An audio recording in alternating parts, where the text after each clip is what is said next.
All right, you hooligans, you know how we start this thing. Roll call. Kaya. Ryan.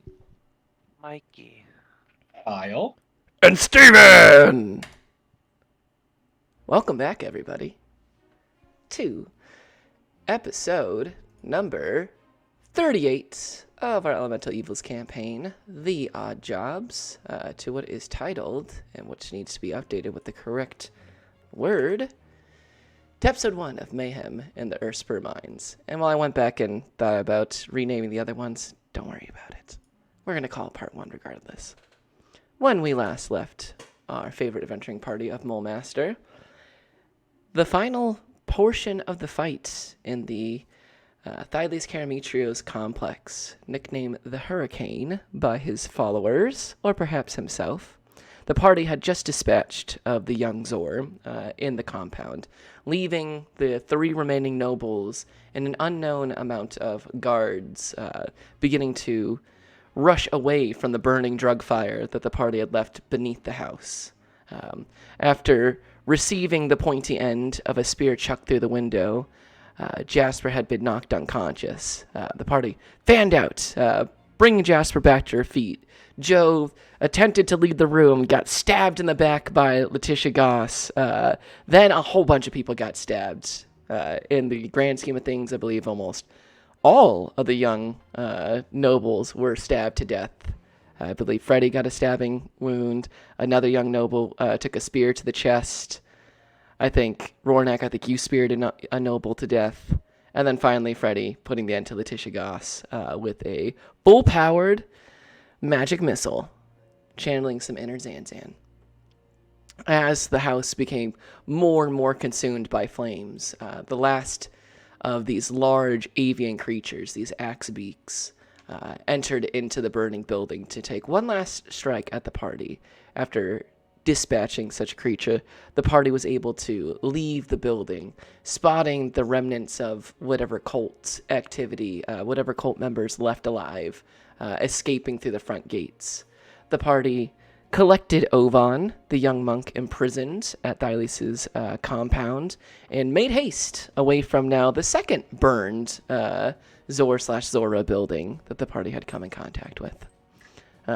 Funnily enough, whilst they were staying there, the party decided to split up, report to the cloaks from Freddy's End, head to the Zent ghettos for some protection and for an update on the current circumstance, and to escape from this bit of a bungling of a stealth invasion.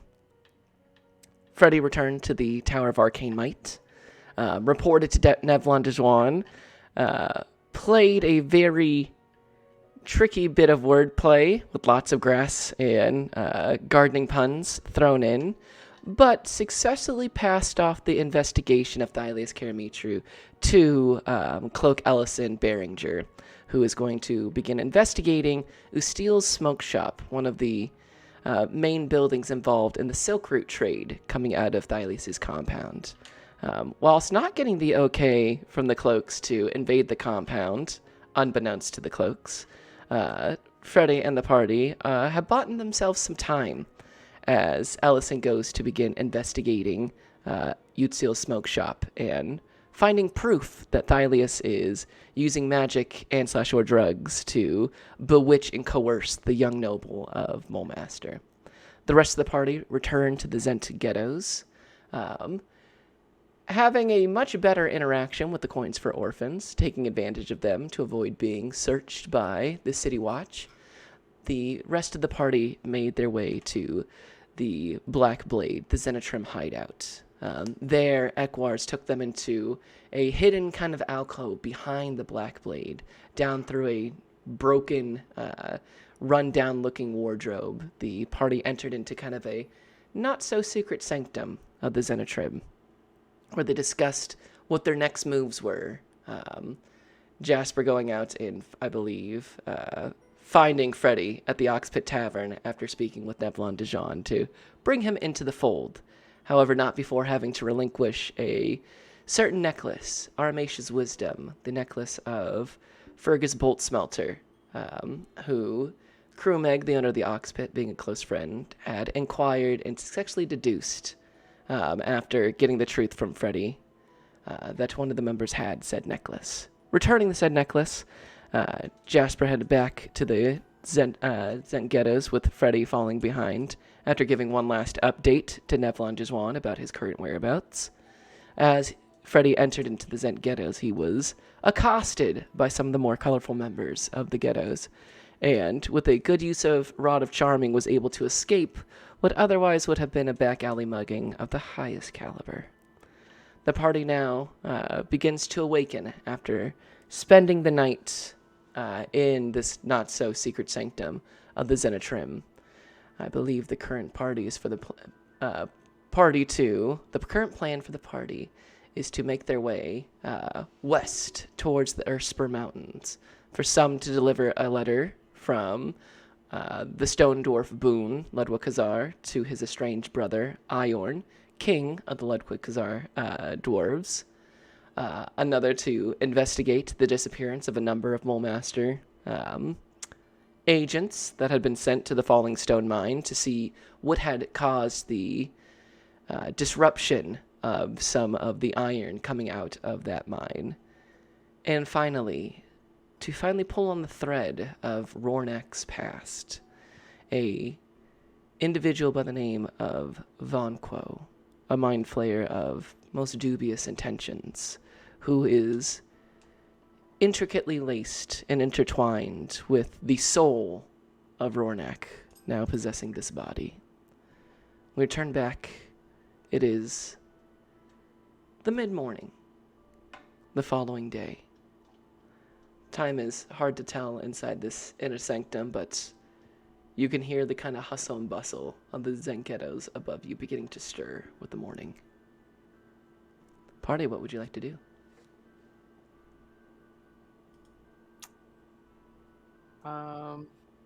Before we get going, and honestly, it would have been better to do during the night, but regardless, it's something that I feel like needs to be done.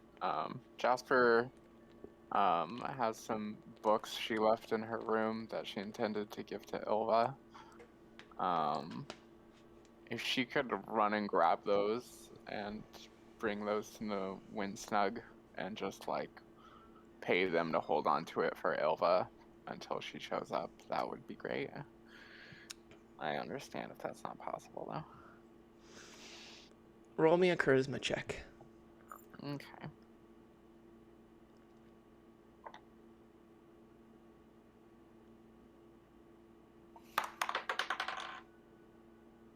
Uh, 16. 16. Not a matter of getting the books there, more of a matter of getting them there as discreetly as you would like. And with the 16 for charisma and conversation, go ahead and I'll say mark off 5 gold. Okay. To pay off the staff to hold the books for Ilva without asking any questions. Beautiful. And I'll say with that successful 16, you, during the night, will say, after getting Freddy on board, as he went to the Tower of Arcane Might to give an update on his whereabouts, you stopped by, let Kirk know you were going to be absent, picked up the books and dropped them off at the Windsnug. With your superior mobility, you're able to get there and back a little bit before Freddy, just narrowly missing the confrontation between Freddy and the more colorful members of the Zen Ghetto. Beautiful, thank you.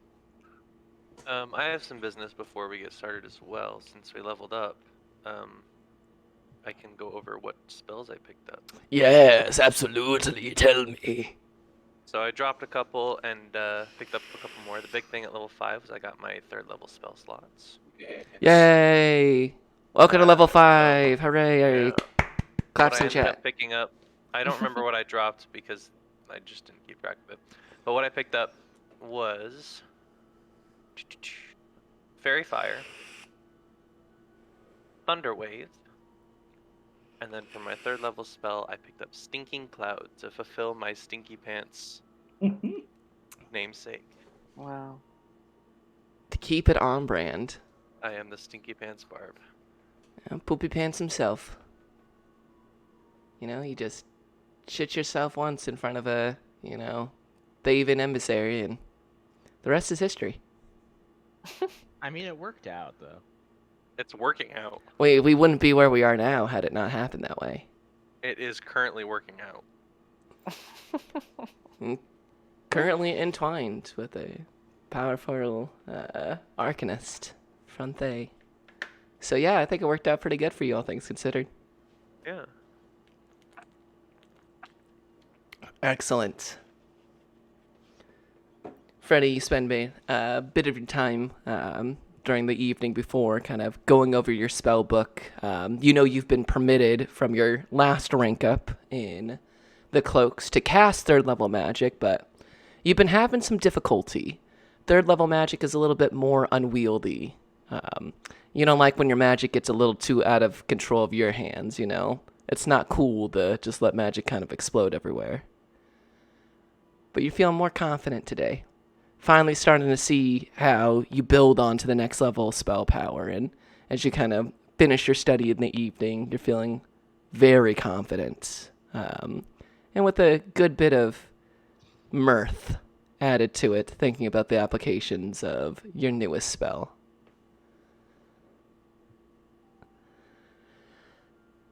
Jove and Rornak. Is there anything you both would like to accomplish? You had plenty of time the evening before with just yourselves as Jasper and Freddy ran around the city, as they often do.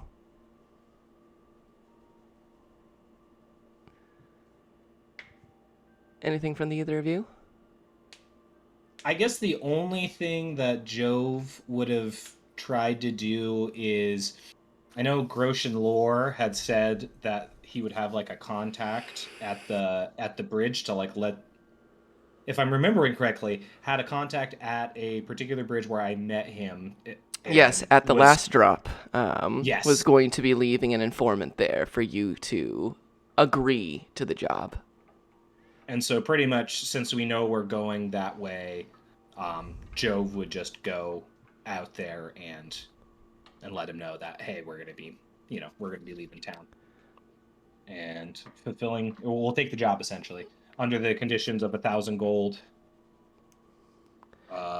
To let's see here, kind of figure out what was happening with those agents that went over there, and I believe he wanted me to lift a book of plans or something like that. I just want to make sure I know what our goal is when we go out. You head to the last drop, taking some time, kind of we can say kind of in the morning activities as you guys hustle and bustle about. The Zen Ghetto is far easier to traverse during the day. You head to the last drop, knowing the bridge well. There, you wait for a moment, looking at kind of across the Bay of Mulmaster till a cloaked individual appears next to you. They hand over kind of a parchment scroll over to you, and on there is an official writ kind of detailing the job. It is indeed for the payment of 1,000 gold pieces to investigate the disappearance of agents of Mulmaster sent to investigate the disruption at the Earthspur, at the Falling Stone Mine in the Earthspur Mountains. It is to investigate and find and hopefully end the threat or end whatever disruption is happening in the Earthspur mines. And you have been personally asked by Groshen to bring the records of the Overseer back as proof of completion. There are materials, it is written, materials hazardous to the welfare of the state of Mulmaster inside said Overseer's book. Bring the records of the Overseer. Gotcha. And it is indeed signed with the official writ by Groshen Lore. also known as the Smiling Shark, the head of the Hawks. Beautiful, and he'll give the cloaked agent a nod and will quickly squirrel away the writ. You And- see they exit the exact opposite way. You take a kind of casual look back with your passive 17 and watch this cloak just kind of fade into the rest of the crowd of kind of early morning goers. Across the last drop, you see a couple individuals dropping coins off the kind of edge of the bridge, having a bit of moment to reflect on your early adventures over that same exact bridge, knowing what lies at the bottom. And you would make your way back to the Zen Ghetto. Beautiful. Rornak. The only thing I could really think of with Rornak before taking off is Rornak might actually try and take might actually try and browse a bit of like herbal remedies and stuff. He would be on the lookout for both any sort of like obvious potions or things that could be used for healing, as well as he would also be interested in any like any sort of concoctions or like poisonous coatings that he could use as well. Okay, roll me an investigation check. Yeah, it's been a bit since Rornak has gone to like actually work with some potions, and also I feel like Rornak, especially knowing he's about to take off, would take one last time to kind of like look through some herbalism stuff, you know. Yeah. And you said investigation, right? Yes, absolutely. That's a 14. A 14. You kind of peruse the Zent ghettos, finding many different stalls and back alleys. Some call out to you, offering and promising different wares of the likes. And with your kind of cursory eye, and with a 14, your kind of knowledge behind, you see plenty of potions that defy the natural characteristics that you're looking for. They're too mottled. Some appear to be far too chunky. Some give off noxious smells that you can smell even as you walk by, until you find a rather small kind of shop tucked away. There is what appears to be kind of an older gnome woman. You kind of approach the shop and begin perusing the wares. Go ahead as you kind of peruse around. Roll me a charisma check or a medicine check. Choice is yours. Gotcha. That is a medicine check for 7. 7. You find, looking around, you do find one healing potion here. It's a little bit darker, but upon kind of inspection, it does meet your criteria. It will cost you 25 gold pieces. Done and done. Okay, that's a minor healing potion. You also do find, you ask a little bit about poisons and the like, and you do find a potion of poison. As soon as you kind of like see it, it's this kind of dark purple color. She uncorks it just a bit, and there's kind of this strange, sharp, metallic smell to it. However, this will cost you 35 gold pieces.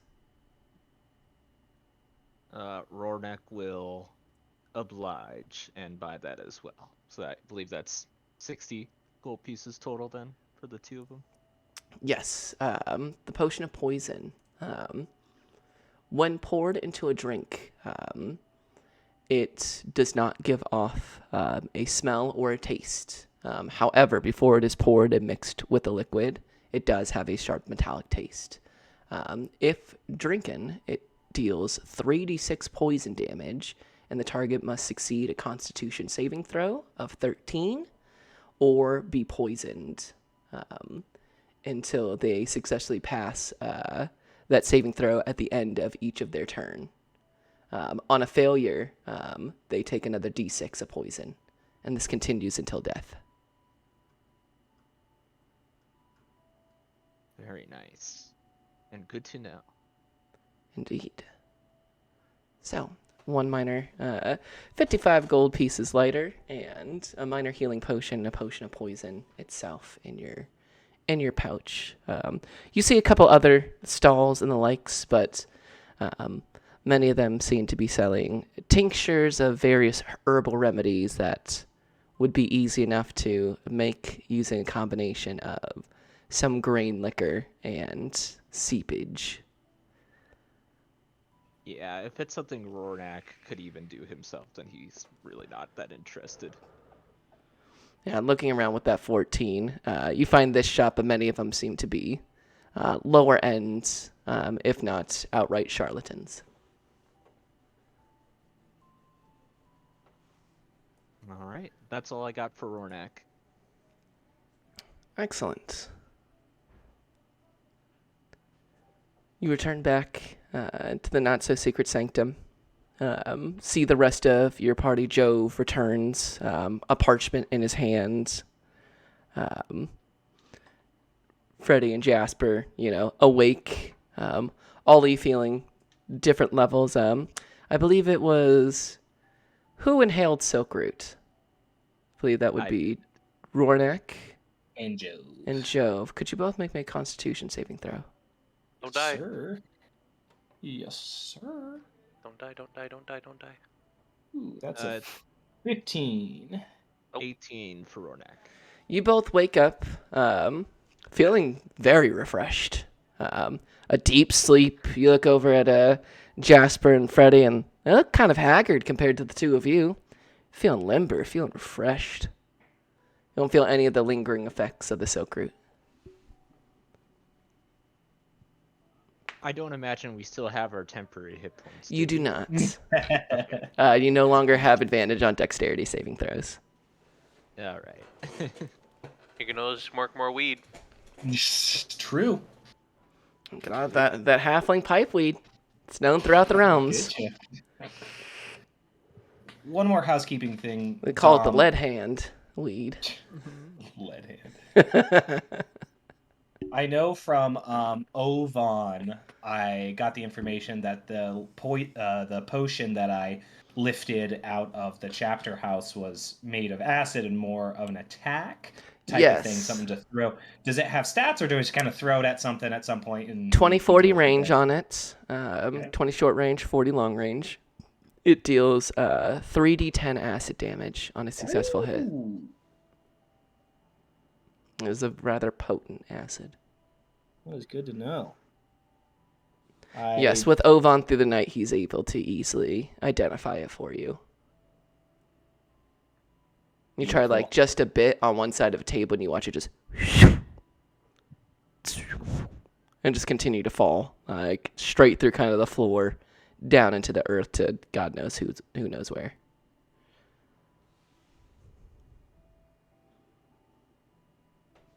Well, then I suppose Jove would come back with that writ and kind of plop it at if we're all here, right? At this point, we're all back in the hidey. Unless anybody has anything they wanted to do. When we're on our way out of the city, Jasper has one more thing, but not at this moment. So, yes. Rornak, you return first because you had a much shorter journey. Jove, there's a light bit of, like, barely breakfast kind of located on here. Some, like, dried bread and, like, peanuts and snacks kind of looted around the room that you guys have access to. Rornak returns first. Freddy, Jasper, you guys get up. Ovan is doing stretches and more or less keeping to himself, keeping a watchful eye as Jove returns back in and slaps the writ on the table. Jove, floor yours. Well, folks, I went ahead and went and talked to that, I don't know, agent of Groshen lore about that 1,000 gold from that Fallen Star Mines, since we're already going to be going there. Clarified that looks like what we're going to need to do while we're there is not only deliver Boone's letter to Aaron, but also we're going to try and figure out, I guess there's some missing agents of the Hawks down there, so trying to figure out what became of their fate. And then Grosh and Lore specifically asked for the records of the Overseer. Supposedly, there are sensitive documents within that particular tome, which reminds me of a certain experience we had with the Hawk, so there's probably something good in there. That being said, if we bring that all back, well, we'll get 1,000 gold pieces, cold hard coin. And speaking of cold, Rornak, I know you've spent more time up in the Earthspur than I have, but I've got some winter gear. But depending on how far this journey takes us, we should be prepared for some cold nights and some rough traveling. Looking at you two city folk. Yeah, that hadn't occurred to me. I agree. If we're actually heading through the glacier, it would be best to prepare yourselves. Go ahead and can I have the party just roll me a... Let's make this a nature check for this kind of region, the Earthspur Mountains. I got a 19, yo. 19. 10. 10. 13. 10. 10. Yes, Jove, with your experience, and I believe you have spent some money on some maps of the surrounding area, you know that the Earthspur Mountains, and this is a great time. Let's switch over to General to our pinned messages, where we'll open up the larger Moonsea map. Hey, look, for anybody who's never seen it, here's the Moonsea map where our campaign takes place. Whoa! Hey, down here, that's the Dalelands. That's where Jove's from. Over here's Flan. That's where our first campaign and where Freddy was before the start of our adventures. And then over here, this is the Earthspur Mountains. You can see it makes up kind of a southeastern corner.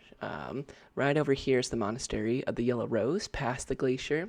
And the Earthspur Mountains, where the Falling Stone Mine is going to be right at kind of this breaking point, right as you kind of enter the glacier of the White Worm.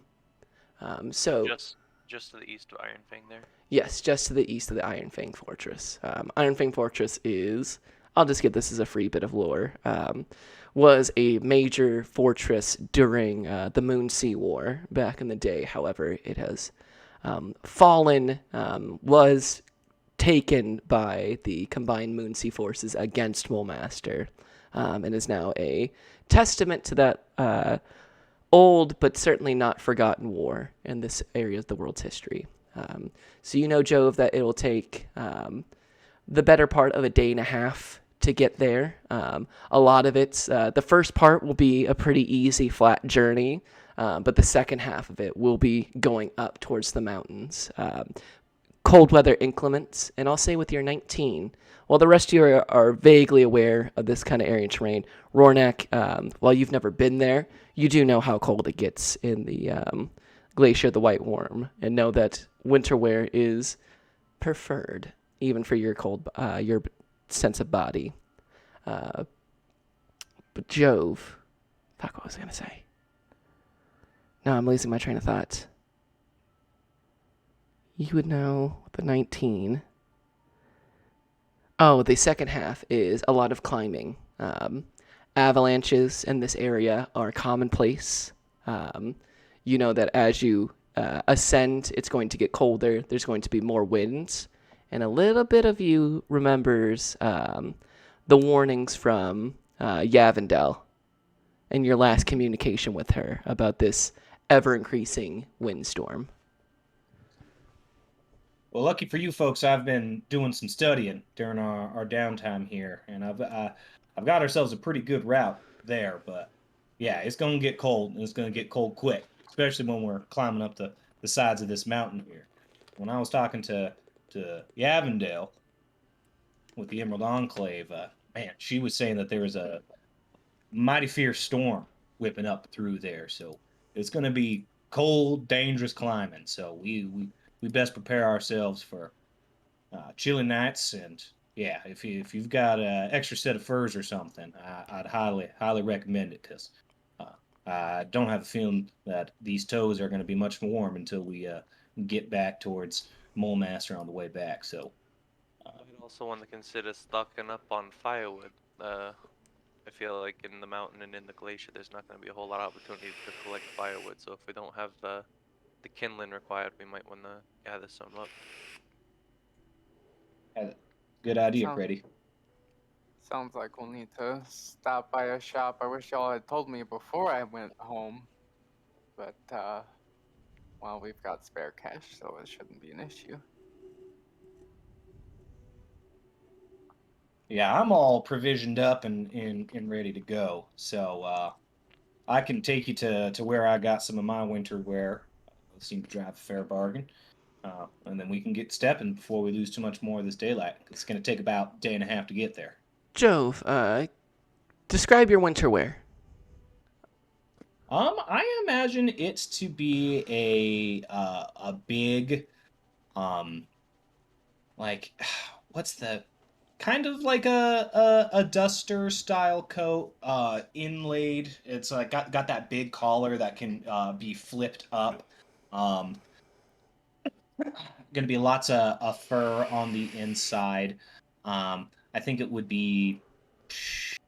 I don't think he's got the money. I don't think he's sprung for like pearly whites or anything. So it's more of a rugged, uh, you know, leathery looking thing. But he's pretty much just got like that big coat that goes over the top of everything else that he is wearing.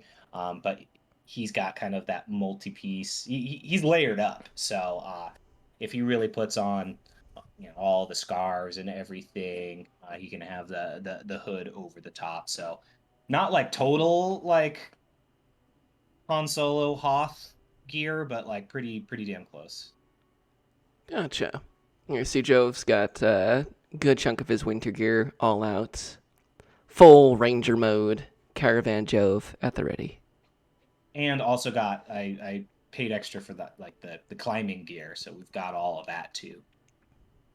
Jove's got the huge pack on, extra clothes. He's just as tall as he is wide at this moment.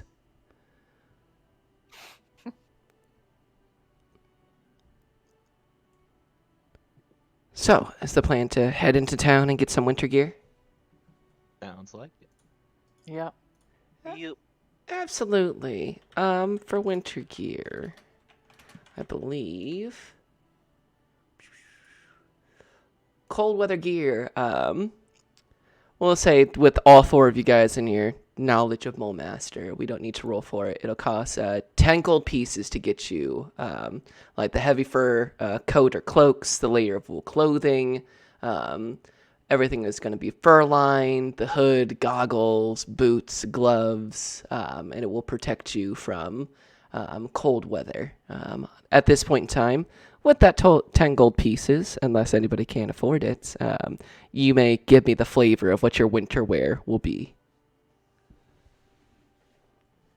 I wear a big poofy jacket with a head wrap that kind of resembles a balaclava, just to protect my beautiful face. Oh, kind of like wintered out Dune Fremen suits, like with those scarves Yeah. and stuff. Yeah. And just poofy pants. Just really protecting myself. I'm not gonna, because I don't need to worry about mobility as much as my fighter friends, because I can just kind of stay back and cast spells.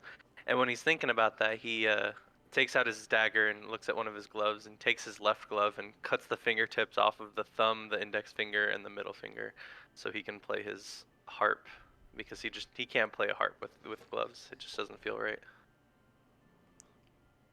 Gotcha. You watch as all Freddy picks away at this glove, gets it out, and you see the tips of his fingers peek through, waves it at you. We'll go down to Jasper. Jasper would find something like dark brown, maybe like slightly reddish, with like slightly lighter than like the heaviest stuff, but it has like black fur lining the edges, and then like the biggest, thickest, like kind of whiter cloak going over it, so that if we ever needed to kind of camo in snow, that she'd be able to do that. So yeah. And she's just wearing her mask. Just the basic mask mat covering, all the features tight against the face, just kind of the eyes looking out from it. Concealing most of the other features, unless you want this one to let your hair come out through the top. Yeah, she lets her hair out. Hair coming out through the top, this kind of reddish brown ensemble all kind of together. That lastly brings us over to Rornak. What's your winter gear look like? So Rornak is gonna go with like mostly grays for the color, and I feel like for him, his coat is almost gonna be like kind of like a real long cloak going down like the majority of the body. Like for reference, like I'm almost thinking like almost kind of like the cloak outfit like in like something like Journey, kind of like the way it goes down with like a couple of buckles that like fasten like the hood part of the cloak to him and like to his chest as it kind of like lays down beneath him, and he would just have like just kind of for once he would actually have some gloves on and even some boots underneath, and to him he's almost like, wow, this is kind of a luxury compared to the last time I made my trip through here. Yeah, you almost And immediately begin sweating. yeah, it's it'll be it'll be getting used to that as he's going through Mole Master, but there's a belief that it'll probably pay off more once he is kind of getting closer to home, so to speak. But yeah, that's what I see for Rory. As you guys were walking to the stalls, even now the equivalent to like earthen months would be like kind of a late February, beginning to turn to March, which should be kind of the ends of this frost, is still a blustery Mole Master, almost Chicago-style cold wind cuts through. But as soon as you get your winter gear on, you just become immediately comfortable in this one. For you, Rornak, probably even a little hot, not used to. You as well, Jove. You're warm, thick-blooded to begin with. Add a bunch of layers and the weight of all the gear you're carrying, and Rornak, you having almost all of your skin covered up more than you're used to. Find a little bit of a extra heat on this. You can feel like underneath your armpits and like where your joints meet. A little bit of sweat beginning to pool. But you guys have your winter gear. If you'd like some firewood, I'll say enough provisions for like a 10-day journey of wood to kind of keep on you. We'll say that's like 5 silver.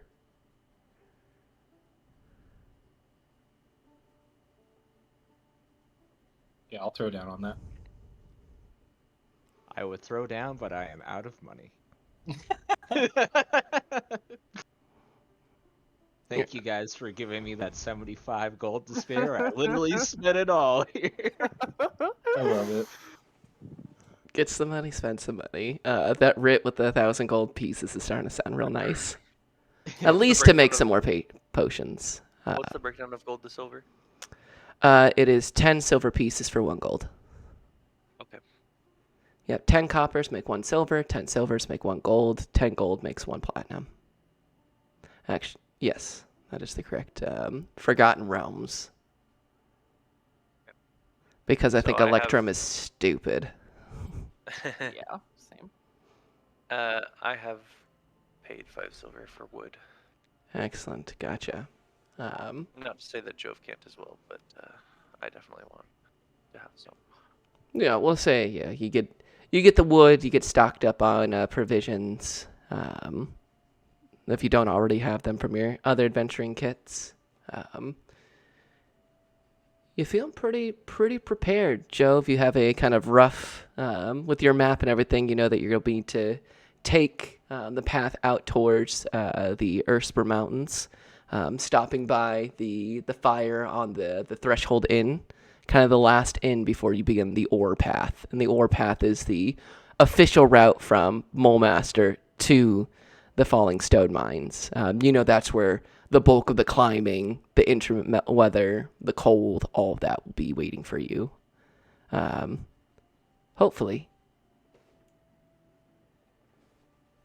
And then one more thing before we leave, I'm going to stock up on health potions.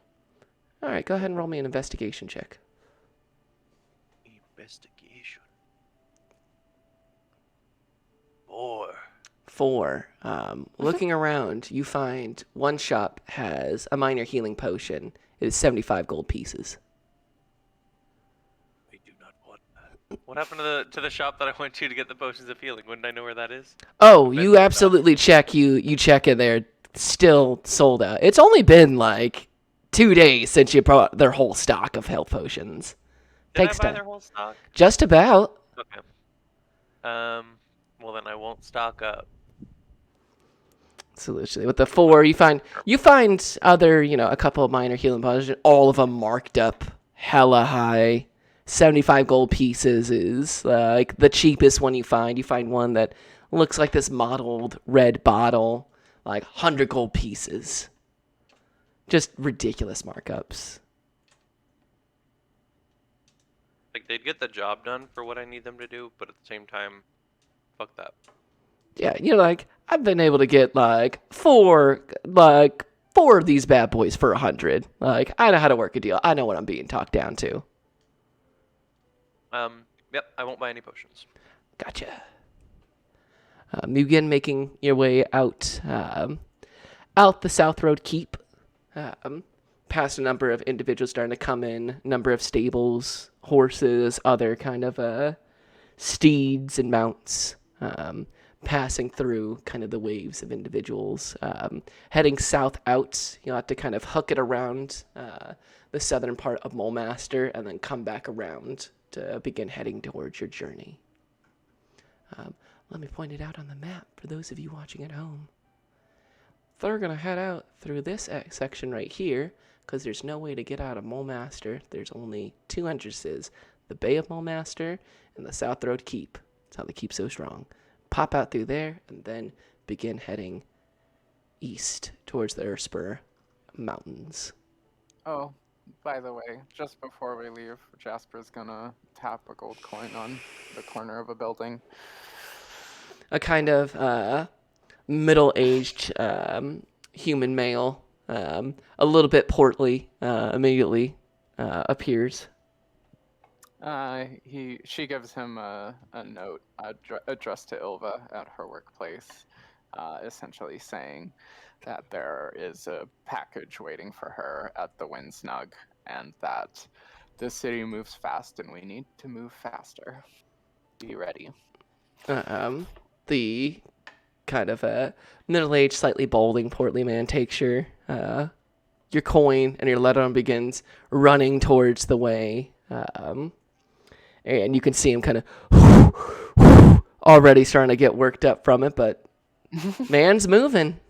Certainly got some hustle in that step for a gold piece. Good. That's it. You send the letter into the city. You pass by Jove, spotting the shrine of Malar and the small grove of trees. Rornak, casting your look in the direction of the low squat building, the Hall of Suffering, House of Suffering. Freddy, even from over here, you can just briefly see the Tower of Arcane Might, one of the taller buildings around here. Of course, not taller than the Tower of Bane or the Tower of Blades, of course, but nonetheless still dotting the skyline. And Jasper, one last look over at the Zen Ghetto as you all exit out through Mulemaster and begin on your journey. Oh, good time for a music change. You all begin on the path out, seeing the familiar, well-traveled South Road, although after exiting Mulemaster, it becomes the North Road, passing by a number of individuals entering and exiting Mulemaster, some being accosted by City Watch members. You see a number of the soldiery inspecting larger cargoes, some emblazoned with the golden M of Mulemaster, expecting goods. A number of various characters and individuals, even spotting as you walk out of the way, this large gray-skinned quadrupedal animal. Could have you all roll nature check. It has large ears, this long protruding trunk, large tusks on it, being led by a couple of veiled individuals towards the city. 16. 12. 16. 22. And 22. 16 and 22. You recognize this as an elephant. And an elephant very far from home. Rornak, you and Freddy, you've only read about these creatures. They are more native to the southern part of the continent. Not so far as like Cholts, but like the Mulhrand area, south directly from Mulemaster. This thing has traveled miles to get here. Lead, you can see that it's kind of got different bits of what appear to be elephant-sized jewelry hanging off of it. As it is brought in, you can see a number of people, including yourselves, kind of gawk at this large creature, easily above 12 feet tall in every direction. Massive. You can feel the doof, doof, doof, doof, as its feet kind of slowly plod up towards Mulemaster. It's seeming just fine, being led by its handlers.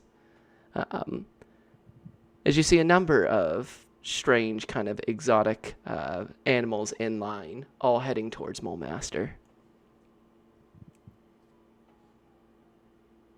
Go ahead and could everybody make a dexterity saving throw?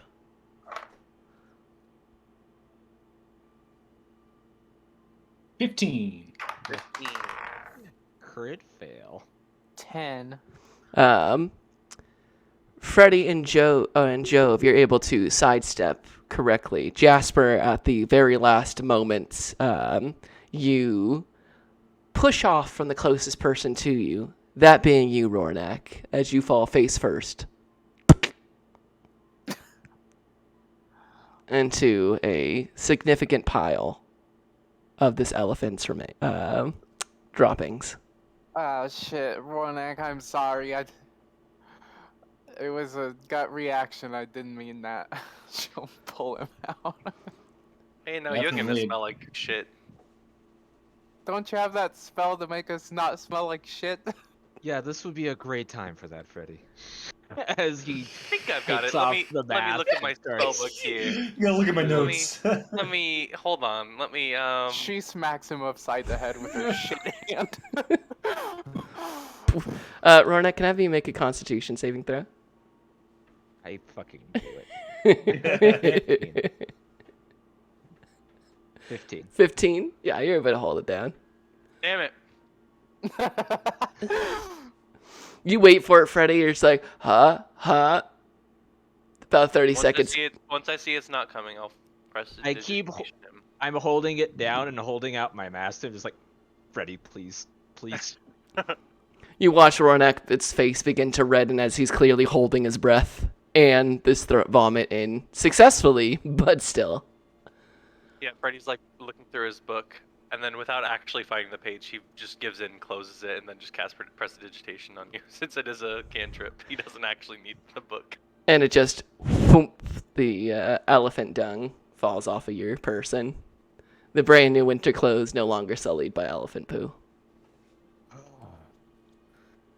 God.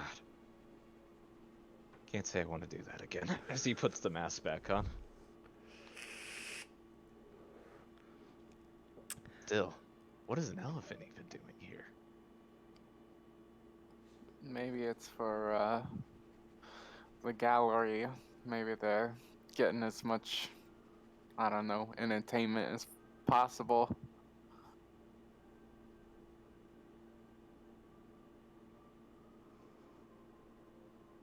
Or maybe it's for the fighting pits, for the really weak people.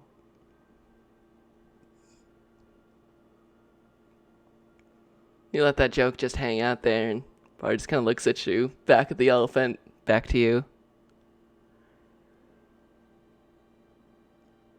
Sounds like good enough reasons to me.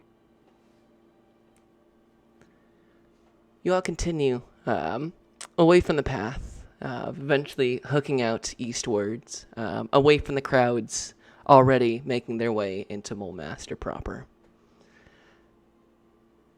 As you round the corner and begin making your journey out there, Jove, I believe you're the one taking lead on your traveling, correct?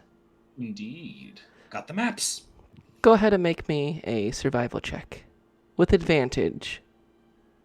He takes out the map and starts singing, I'm the map, I'm the map, I'm the map, I'm the map, I'm the map, I'm the Ooh-wee. map, I'm the map. We got a 19 there, Captain. 19. Yeah, you begin leading. Oh no. Oh no. Wow. Man down. He's got shit in his ears. Yeah. Yeah, you begin walking, and Ronak just begins to violently vomit everywhere. Just a little bit of that dung had stayed on the mask, and he got a little bit of a lip full of it, and it just is too much. Too much. Send him over the edge.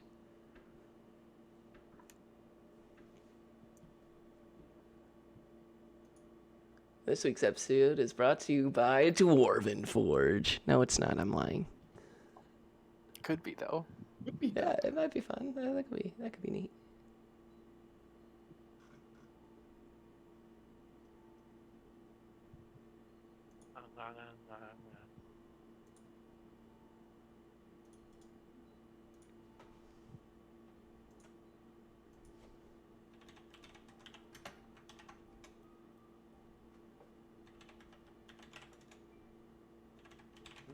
No.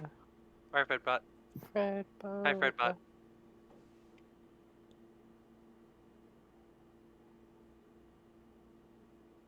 Have you returned? I am back now. Yes, my internet's working. Sorry about that. That is That's okay. okay. You just started vomiting everywhere. Oh, okay. There was a little bit of elephant dung left to the mask. You had a lip full of it. It was just too much. Took you out of commission for a second. You know, everybody had to wait. You know, let Rory get himself right. So. Why we gotta do this?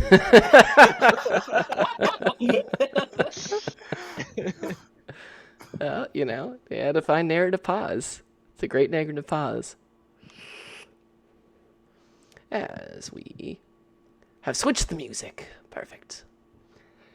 With the 19, Jove, you begin leading your party around kind of outside the flatlands that surround Mulemaster from various conflicts and just mass amounts of people traveling in at all times. Place where few vegetation grows, where it's little more than just barren kind of fields, perpetually stomped down by the masses. Heading out, approaching through rolling hills. Go ahead, party. Everybody make me a perception check as Jove is leading you through.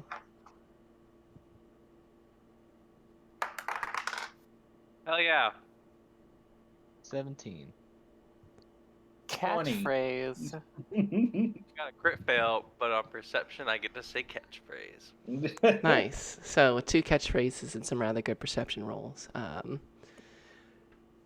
You all notice that as you exit the flatlands around Mulemaster, beginning heading into the more hilled forest and mountainous area, a few hours away from Mulemaster, you begin seeing signs of this storm.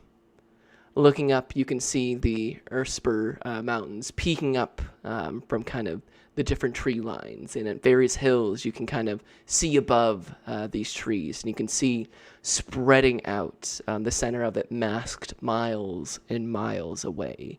But you do see this kind of almost heavy swirling wall that hangs and dips below and back above, obscuring the kind of tips of the Earthspur Mountains, even from here, knowing that the brunt of it is only a mere 30 miles away or so. However, Jove and Ronak, with your 16 and a 20, I believe, you see, heading down the road, a cart packed with various odd knickknacks, janglings, what appears to be perhaps even a potions pouch. You see 2 human males. One has the cart kind of picked up by the front wheels and is pulling it like the pack end. The other brother, the other individual. Although I guess at this point, these both individuals do look rather alike. Kind of picks up the other back half of it and helps roll the cart down the road, occasionally moving to the side and pushing knickknacks and other strange baubles up along the side. You see they're probably about 100 feet away or so, heading down the road towards you guys, Jove and Rornak. As kind of Freddy and Jasper, you look over and you see this, and Jove wasn't kidding. It's just like a wall of what looks like cold snow and wind. Just you see for a couple of miles, and then just. Oh shit! They have the cold snow here. Yeah, the real cold snow. Freddy, it's been you get snow and stuff in Flan, but Mulemaster's colder. But at least you're always usually able to see because of the furnaces and smoke. This is just like a wall. Jasper, you're not one for long wilderness travels. Certainly not ones in such extreme weather.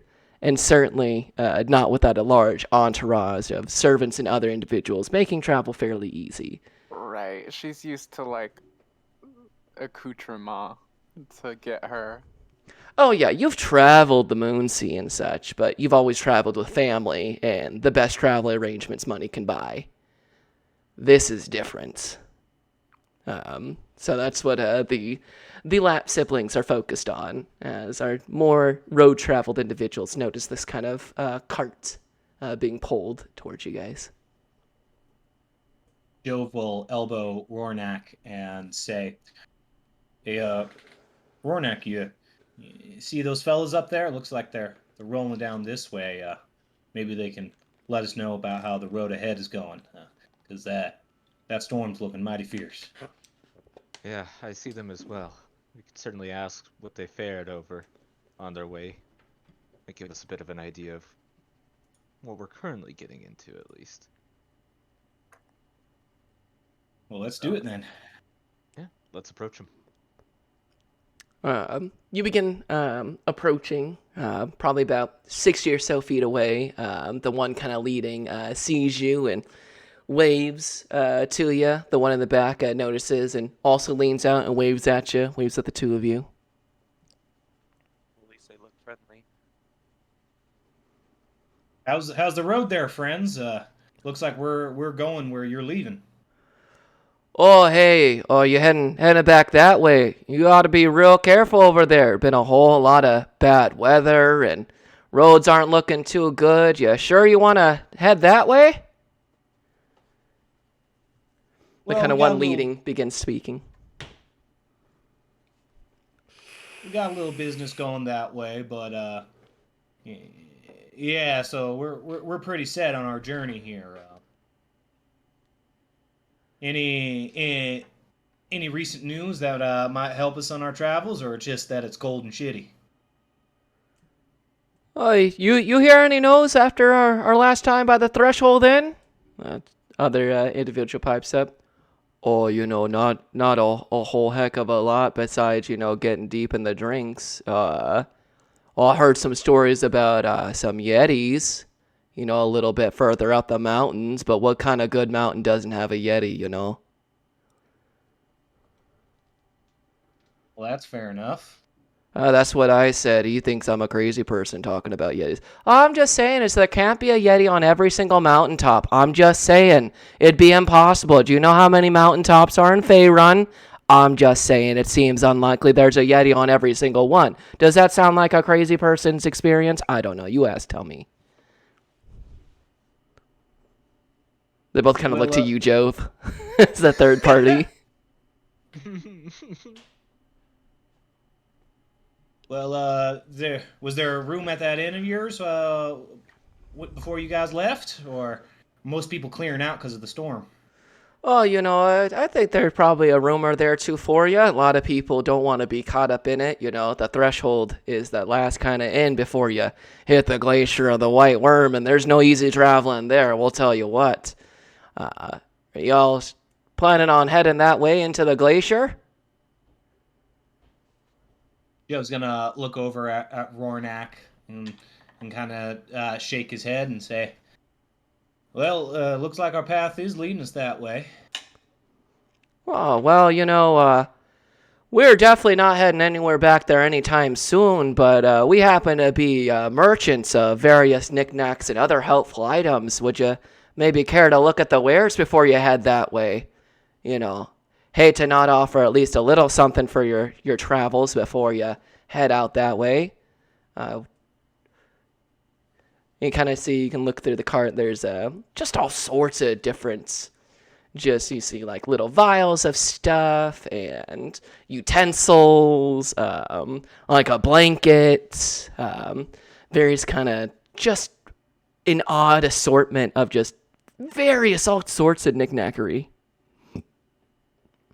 Yeah, that's let's go ahead and strike ourselves a deal. You got anything that might help with frostbite? I'm pretty particular of all my digits and don't want to be losing any up there on that glacier. Oh, well, something to help with frostbite. Well, let me think about that. And he reaches into the cart and he pulls out what appears to be like a blue candle, about probably 6 inches long, about 4 inches round, saw girth on it. And this candle right here, once you get it lit, it won't go out even if you put it in a thing of water. I don't know if it would help against frostbite, but it certainly won't go out in a storm, if you know what I mean. Oh, that sounds mighty useful, especially if it's real windy or something like that. So, yeah, well, what you asking for it, friend?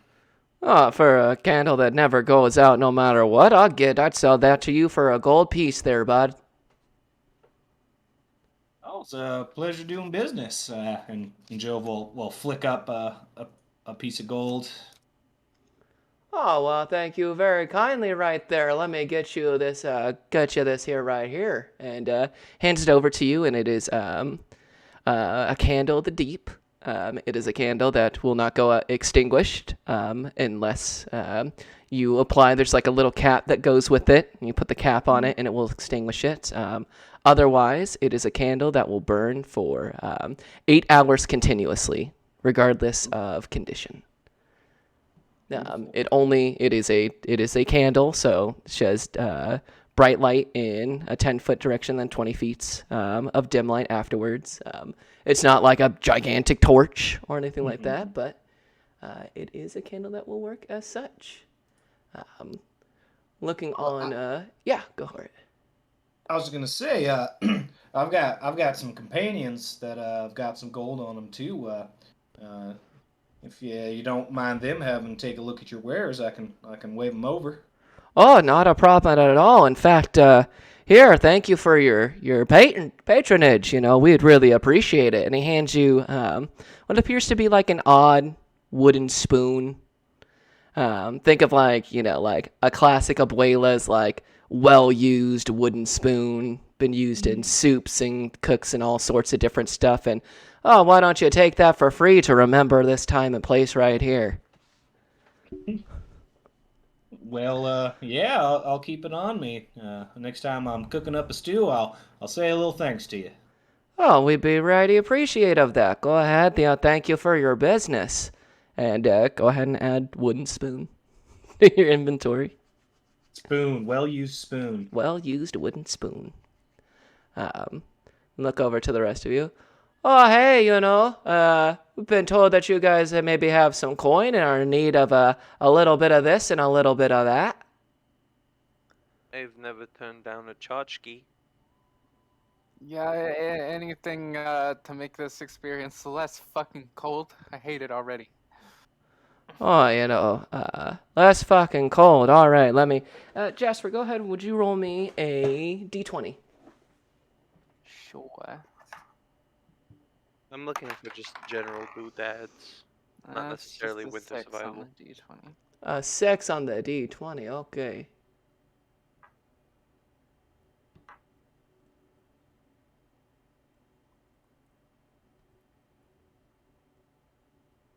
Okay. Well, you got that nice cloak there, but it wouldn't hurt you to double up on this one, especially one like this. And he pulls out kind of this long black cloak with a bit of like orangish copper on the inside. And well, check this one out. You could wear this on top of that, keep you extra warm, and in case you get a little too warm, check it out. And he snaps a finger, and you see the cloak like billows out really dramatically. Something like this, Yeah, I kind of love that, to be honest. How much are you asking for? A cloak like this, that'll set you 1 gold piece. Yeah, she'll fumble around in her gold purse, trying to like keep her hands untucked for as little time as possible, and gives him the gold piece. Oh, thank you, and a little something to remember this. Here, why don't you have it? And he hands you a well-used wooden fork. And I love it. Okay, thanks. Yeah, not a problem. I hope you enjoy that cloak, Just, give it a good snap of your fingers. Just think real hard about how much you want it to blow in the wind, and it'll do the rest for you. You have a cloak of billowing. Beautiful. Yes. Oh, and yeah, why don't you handle this one? Oh, okay. Oh, hey there. I say you were looking for just general knick-knackery and the such right over here. Okay. Okay, let me see what I got in here. Freddy, would you go ahead and roll me a d20? Roll it twice. D20 twice.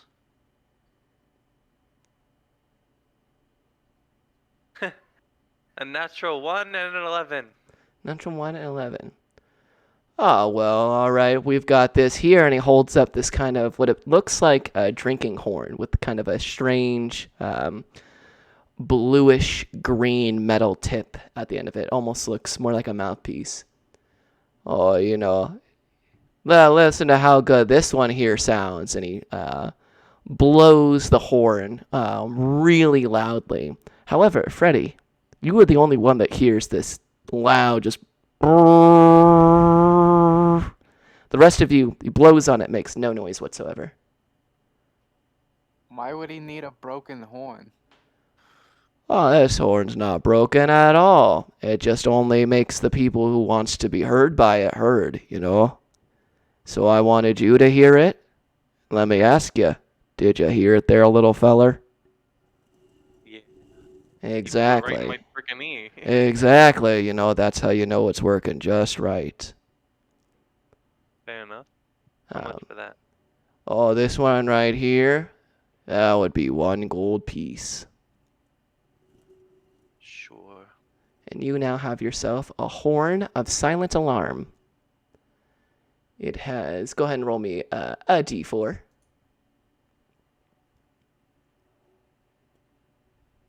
1. 1. It currently still has 1 charge left on I rolled it. 3 ones so far. Granted, that was a D4, so it was more possible, but that is my 3rd one tonight. Yes, it currently still has 1 charge left. It regains 1d4 expended charges daily at dawn. When you use an action to blow it, 1 creature of your choice can hear the horn's blare, provided the creature's within 600 feet of the horn and not deafened. No other creatures hear sound coming from the horn.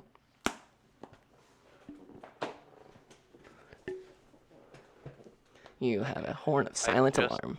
Added it to my inventory on D&D Beyond. D&D Beyond. So now I also have that text. Okay. These guys have a 1 lot of creature. cool Okay, shit so for 1 gold. specifically, yeah. Right. That's why I was thinking about haggling. I'm like, no, 1 gold is plenty low. Okay, but it's specifically 1 creature, not whatever. Creature. 1 creature, Okay. yes. You can choose 1 creature within 600 feet of you who will be able to hear the horn, but it will be silent to anyone else. Okay. There you go. And anything for you there, not so little feller. He kind of looks up to you, Rornak. Well, I'd love to. I'm afraid I'm a bit low on coin, even for your generous price. Oh, come on, Rornak. I'll buy you this one. I owe you one anyways. We can't all be getting knickknacks and you not. Come on. Well then, I say, dealer's choice. What do you think would be? What do you recommend for someone going on such a long journey? Oh, what would I recommend you? Oh, that's a pretty big ask, but let me see if I can scrounge something up. Oh, before I forget, and it goes over to you, Freddy. I don't want you to feel like you're missing out or we don't like you either, so here. And he hands you also a wooden fork. How much for this? Oh, no, that's on the house. That's to remember this day and the day you bought that. Kind of like a calling card for us, you know? You ever see just a nice, well-used wooden utensil on somebody with a real interesting knick-knack? Chance it came from you. There's a chance it came from us, absolutely. So, I will roll this d20 for you, Roynak. It's a 17.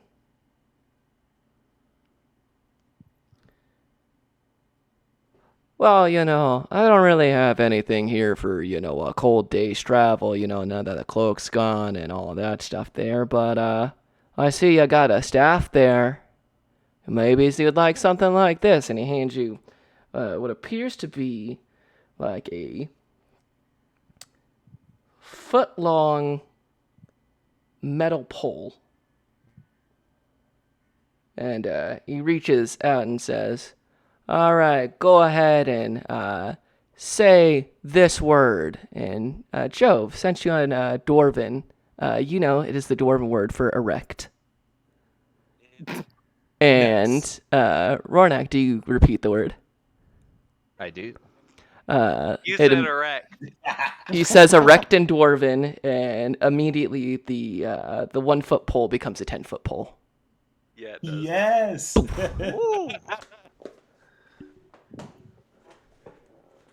Well, The pole Damn. of erection. I've never seen anything like this. I know it's a pretty handy-dandy object. I'm not sure it'll keep you warm, but it might come in handy. Maybe you gotta move some snow aside, or knock something down, like a rope. That's how you would use that, right? Or you could prove to somebody that you wouldn't actually touch it with a 10-foot pole. You could say, I wouldn't touch that with the 10-foot pole, and trust me, I've got one. Oh, that's a really good use of that one. That's a great use. How come? Oh, Now that. you regret selling it, aren't you? Yeah, no, I think I got to ask for 2 gold pieces on that one. You're welcome. Shove just gets 2 gold pieces out and is like, well, y'all drive a hard bargain. You gentlemen heading towards Mulemaster? Oh yeah, we're heading towards Mulemaster right now. You're gonna see if we can get some of the rest of this wares all out and about. You guys just leaving Mulemaster? Yep, that were. Yep, you just left us. You got it. Yep. Oh well, how's it in Mulemaster? Still all brick, stone, and metal wiring everywhere. Well, sounds like you've been to Mulemaster before, right? Oh, we've been a time or two, but there's no city quite like Mulemaster, for better or for worse. Well, sounds like it's pretty much the same as when you left, cause yep, it's only one place like Mulemaster, and I'm starting to think it's more worse than better. But well, best of luck to y'all on your travels, and hopefully you can unload some of these I don't know, wooden silverware, I suppose, and some of these knickknacks as well. There's going to be some sort of art gallery going down there in a couple of weeks or something like that, so might be a good time to be down there and offloading some of your stuff. I didn't catch y'all's names. Oh, well, that's just some real good advice you got over there. We were thinking about heading back past after Mulemaster back to Hillsfar, but if there's gonna be an art gallery, we might want to dally for a little bit longer. Hey, he asked us for our names. I'm Val, that's Dal. Oh yeah, they call me Dal. That one's Val. Nice to meet you. And they call us the All-Around Brothers, 'cause we're all around. Can I brother. Can I roll some kind of like perception or investigation to see if their cart needs any maintenance? Yeah, go ahead and roll me. I'll let this one be your choice, perception or investigation. It's the same roll. Alright. 17. 17? Yeah, you see there's a like on one of the axes of it, you can see it's starting to kind of bend awkwardly. It probably needs to be replaced sooner rather than later. So you see a little bit of that natural kind of wear and tear of a well-used cart. If you're heading in the Mole Master, you nice guys are gonna need some kind of leg up. Let me help you out by fixing up your cart here, just so you can not have to worry about that going in. May I? Oh, yeah, absolutely. Go for it there, pal. I take a minute and cast mending on it. Yeah, you take the minute, cast mending on it. It snaps back into place. The small little bits of like wooden breaks in there straighten out, and a minute later, the wheel appears to be in phenomenal condition. Yay. Oh, well, thank you so much there, guy. How much do we owe you for the service? One special wooden fork. Oh wait, no, you already paid me. That's right. Oh, see, yeah, I told you, Val, that handing out the wooden utensilry was the way to go. Oh, you know, you're right about that one over there, Dal. You know, that's so true. It really paid off in the long run. Good job. Oh, thank you there. Oh, no, thank you. You know, it devolves into this almost Midwestern style, just like, oh, thank you. No, thank you. Oh, well, let's thank him. Oh, well, thank you over there, young feller. Oh, yeah, thank you a lot there, young feller. About 3 minutes of this goes by. 4. The one pole in the cart kind of slaps his thigh, said, well, you know, I bet it's about time for us to be heading to Mole Master. It was real nice meeting with you all. Can I ask you what we call yous?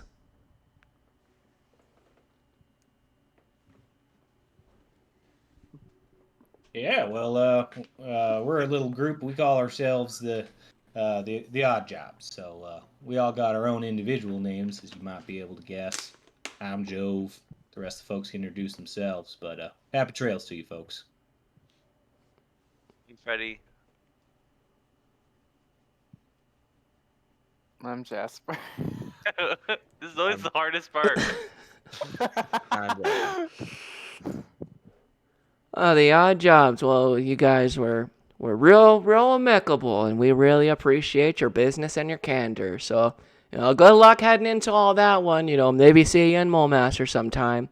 All right, you know, the all-around brothers at your service. Hope to see you all around. All right, come on, Val. Let's get them all rolling. And, well, okay, you know, it was real nice to meet you all. You know, safe journeys, all that good stuff. We'll see you around, all around, just like, you know, Val says. Let's keep it going. And they, Thank you there, big feller. oh, thank you there, little feller. You know, I hope you really enjoyed that there. I hope you get some good uses out of it. And it points towards your utensil. More definitely. You know, I kind of watch as Val and Dal pick up their all-around goods and begin heading down the path towards Mole Master. May I cast Identify while walking as a ritual, or would that be something I would have to stop to do as a ritual? I'll say as long as you're not accosted, and with some leading from your party members. We'll just say if a perception check comes at it, you make it with disadvantage. Feel any kind of magic resonance in the wooden utensils to make me think that it would even be worth identifying? Or is it or can I tell it's just a wooden utensil? You're not entirely sure till you cast a spell. Alright. I'm gonna start casting Identify as a ritual on the wooden utensil. And begin casting Identify as a wooden utensil.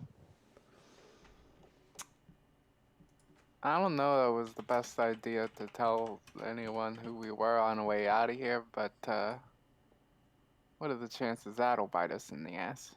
Nothing ever does, so... Yeah, right. Freddy, you cast Identify on the wooden spoon. Wait, you have a wooden fork, correct? I have a wooden fork. On your wooden fork, doesn't ping. It is just a wooden fork. Well, it would tell me wooden fork. Okay. Yeah, it goes Wooden wooden fork. There's nothing in your hand. fork. There is nothing there is no It's wooden an illusion. spoon because it's a wooden fork. Okay. All right. So, at least my wooden utensil doesn't have any kind of tracking or anything on it, and it's not magical in any way. So, you know what? We got some more kindling. You see Freddy throws it into his little knapsack of wood kindling. Dook, dook, dook. Makes a little wooden noise as it clicks in there. You know, I've been thinking, if they trade those with everyone they do business with, where do they get all the time to use these utensils so well? Well, whoever's not driving probably uses their free time to like whittle sticks that they find on the side of the road into cutlery. Yeah, but I mean, this isn't something that's been used once or twice. This is a well-used fork. Who knows? Maybe they got a magical drawer that every time they open it, they've got more well-used utensils in there.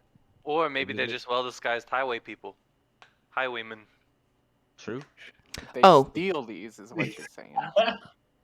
That was the implication when I said highwaymen. Rornak, I forgot to mention. They hand you a wooden knife. It's dull, only pretty much good for spreading butter.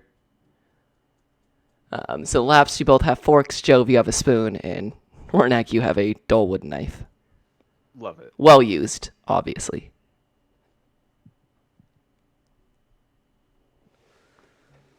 I have to be honest, my fork feels less special if Freddy has one. Well, technically, I don't have one anymore. It's in the wood sack, so it's not really my fork anymore. It's just more wood. Okay, fair enough. Well, then I'm keeping mine. Sibling We have a full rivalry, set. even with forks. One of us can eat comfortably.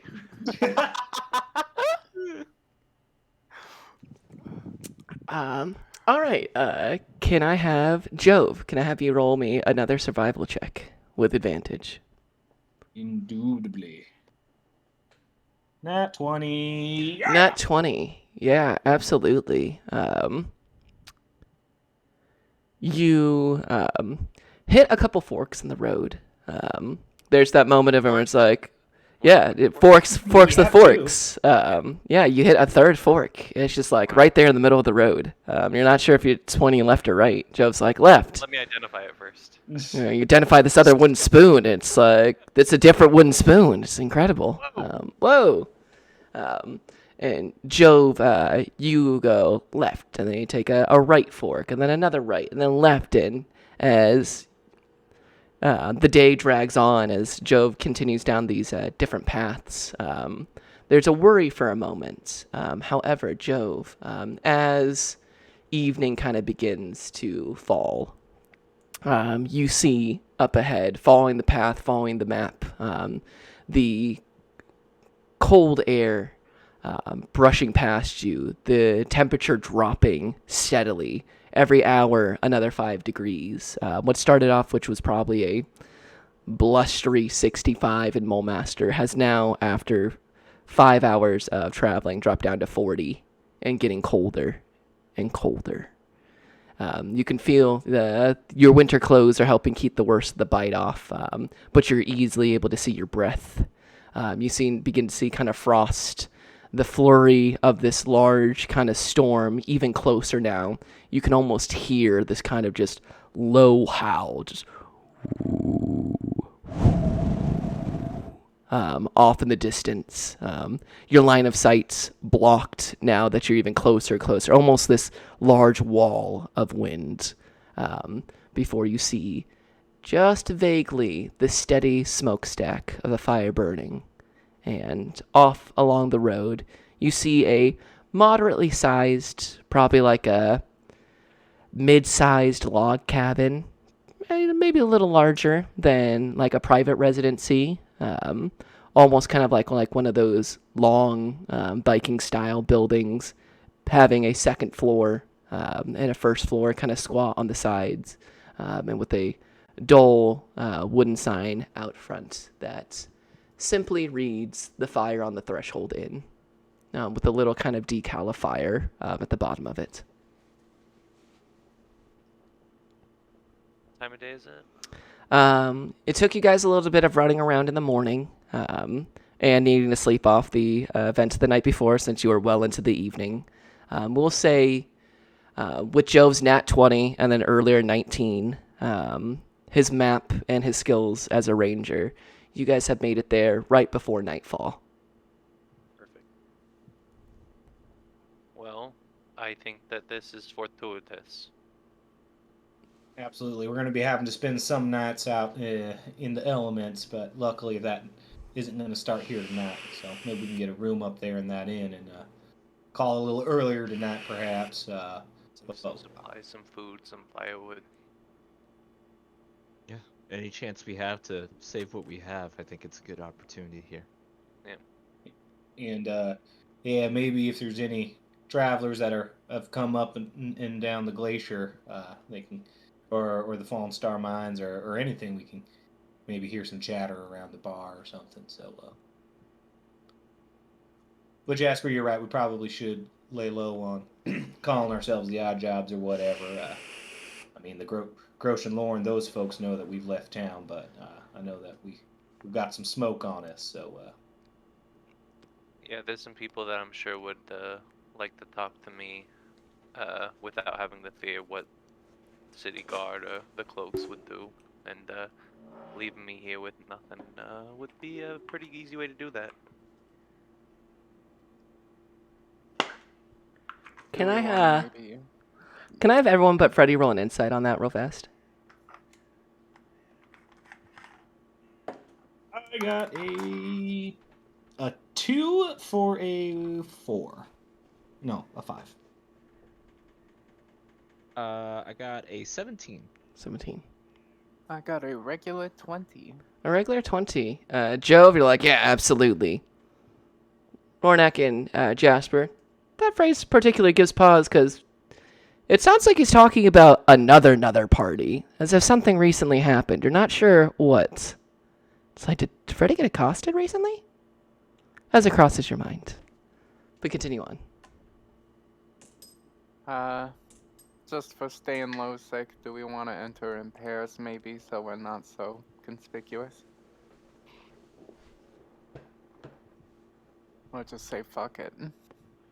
I feel like a traveling pack of 4 is relatively typical for tackling something like that mountain. So Yeah, fair. also the bigger we look, the less someone is likely to try and fuck with us. And I mean, besides, on the inside, we're going to be talking to each other, so can't really stay disguised for too long.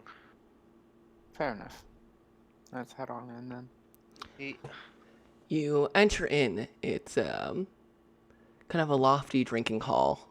Now that you've entered into it, there are warm lights that blaze from within the windows, and as you get closer, you can smell what appears to be roasting boar that wafts from within. You enter in, and there is a few travelers here or there, many of them looking more akin to Jove than the regular merchant traveled of other such inns, more popular inns.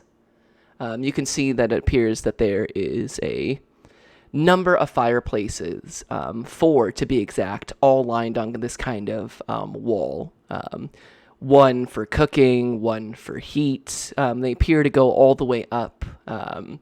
You can see it appears as they go all the way up to a secondary fireplace on the second floor. You can see a small set of stairs and 1, 2, 3, 4 rooms above that probably feed off of the fireplaces as that heat kind of rises, leading to this kind of like never-ending haze of smoke. A number of wooded areas kind of surrounding. You can see a couple of trees have been chopped down selectively, but many of the trees appear to still be naturally standing there. You see there is a kind of an elven woman, big beard on her, braided into her hair and the likes as she, goes to the few kind of travelers around here. Sees you all and says, feel free to seat yourself. as she attends to the other patrons.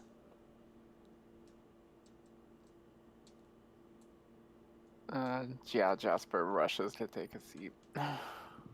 Yeah, there's a... Go for it. Sit next to my sister. Yeah. You will find there's kind of...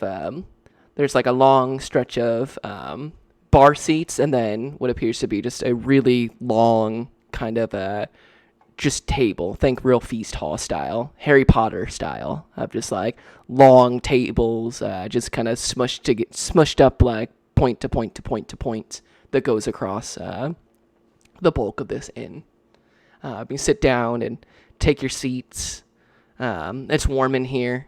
The cold kind of ends at the doors. You can feel kind of the heat from the multiple fireplaces behind you kind of waft over. The roast boar smells pretty phenomenal after a long day of traveling in the ever-increasing cold. A few moments pass by, and you hear, "Oh, welcome to the Fire on the Threshold Inn. What can I get for you? They call me Tila."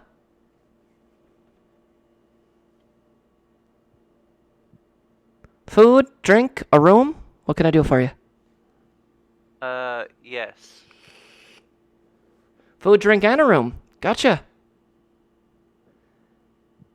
What about the rest of you? Same. Indeed. Yes, please.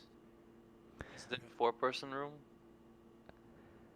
You could all share a room, although I don't know how comfortable you'd find it all. There's only one real bed in there. But, 4 individual rooms would be just fine. sorry, I've got 2 booked up right now. I could get you 2 rooms. She kind of points over to the other patrons. Yeah, that works. 2 rooms. Absolutely, and food and drink for the rest of you all? Yes, please. Oh, fantastic. I hope none of you mind some roasted boar. Freshly hunted this morning. Smells delightful. Oh, thank you very kindly. Be right back with all that. Any preferences on drink? We don't have the largest selection out here, just dwarven whiskey, couple of ales. If you're looking for any soft wines or liqueurs, you'll find it elsewhere. Hit me with that whiskey, please. Halfling after my own heart. Good to see there's some stoutness in you. I'll take one of the ales. I'll take an ale as well. I guess I'll go with an ale. Absolutely. Big sad about the ale. Big sad that none of the wines are here right now, you Yeah. know? He's like, Yeah, you,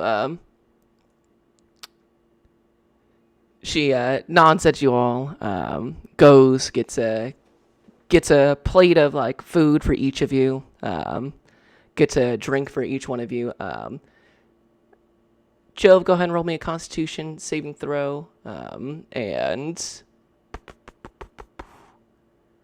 Yeah, I'll have the 3 of you, everybody go ahead and make Constitution, as, Jove, you're given a rather amber-colored dwarven ale and kind of a rather thick cup for you. It's a pretty full serving of dwarven ale. What would be most people's drink for this woman is, a finger. The rest of you receive a very, very fragrant ale. It's a bit on the lighter side. Taking kind of a big smell of it, it smells like spruce tree. I've got a 15. 17 for Rory. 12 for Jasper. 21. Surprisingly, for all of you, Jasper included, this beer's fucking rockin'. Freddie, especially you. It's got like a nice taste of spruce. It's light, but also gets your appetite moving. It's like the perfect aperitif, but also it feels almost fortified. For you, Freddie, this is the first drink you've had in a long time that actually hits. It pulls up. Jasper, you're not as keen on it. You've had better drinks, but you also know you're not an ale person. But as far as ales go, this is definitely not the worst ale you've had. And then you, Rornak, it's no Full Sail. It's no Rornak. but it is a light, easy going. You feel your stomach doesn't churn even a bit. You kind of breathe out, and there's kind of this piney spruce kind of taste to it as you exhale. And then Jove, this is just your standard run-of-the-mill dwarven whiskey. A little heavy pour, but by no means does it throw you off. About what, especially after the cold day, it's just about right. As you all drink, and surprisingly, the whole party enjoys what they got. Say, miss, has this weather been this dreadful? As of late, when we were making our way up, and it looks like nothing but hailstorm of bad times coming down this way. I know it's always a little bit cold down here, but looks mighty terrifying right now. Oh, well, you know. Go ahead, Jove. Roll me a persuasion check real quick.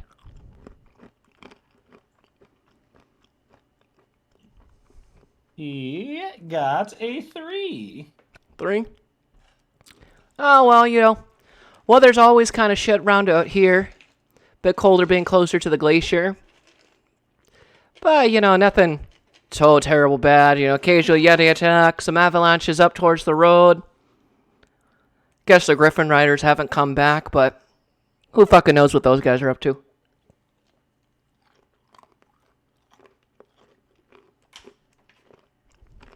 Griffin Riders, huh? I haven't heard much about those. I don't know.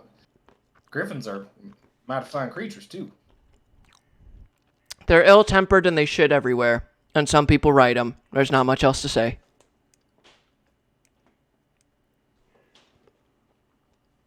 Well, fair enough. Well, don't let me distract you from your duties. She comes back out after a little while and serves up 3 portions of this kind of roasted boar. There's a bit of like greenery on the side, you know, probably foraged around kind of locally. Matches well with the drink. It's got a bit of a bite to it for this boar.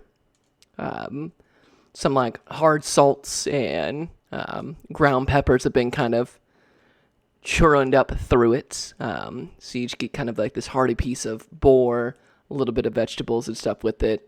A relatively good drink on the side. You see a couple of individuals on the rougher side eye you guys over, but with a tab for 2 rooms, food and drink for you all, especially this far out here. It'll be a gold for food and drinks, and then a gold per room for 3 gold altogether.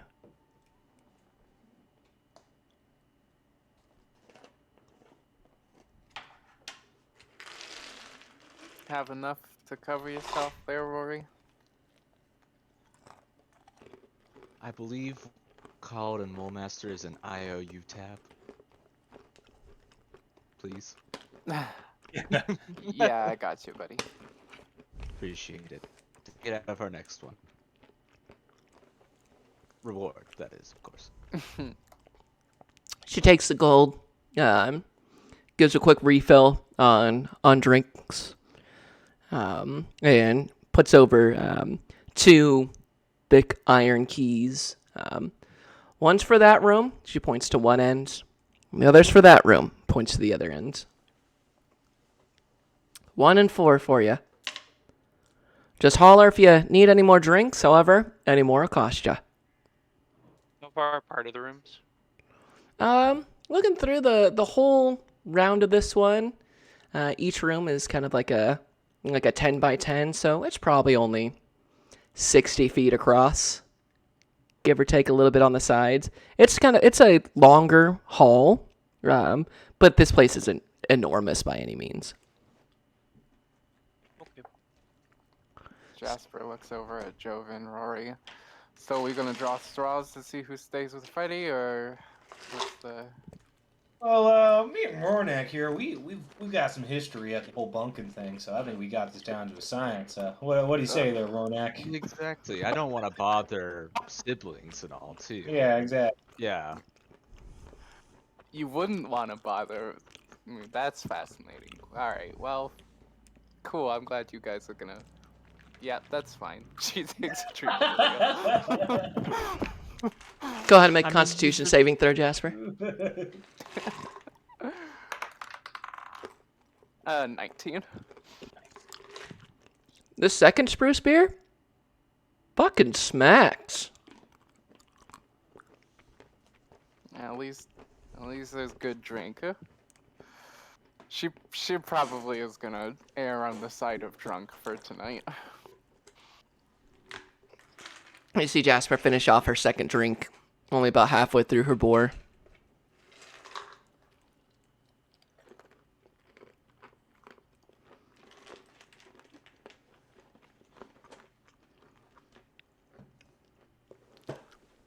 The evening continues. Jasper, you get a third round. Anybody else join her? No.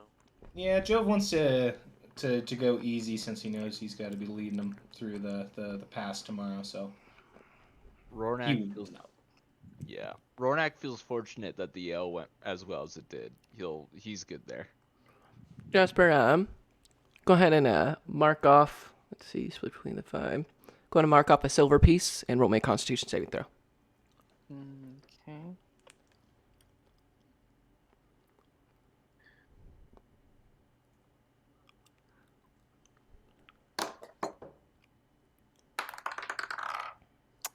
Nice. That's a 23. A 23. Jasper, every drink gets better. Like the first one was all right. The second one was really good. By the third of your spruce, you're like, this might be my drink.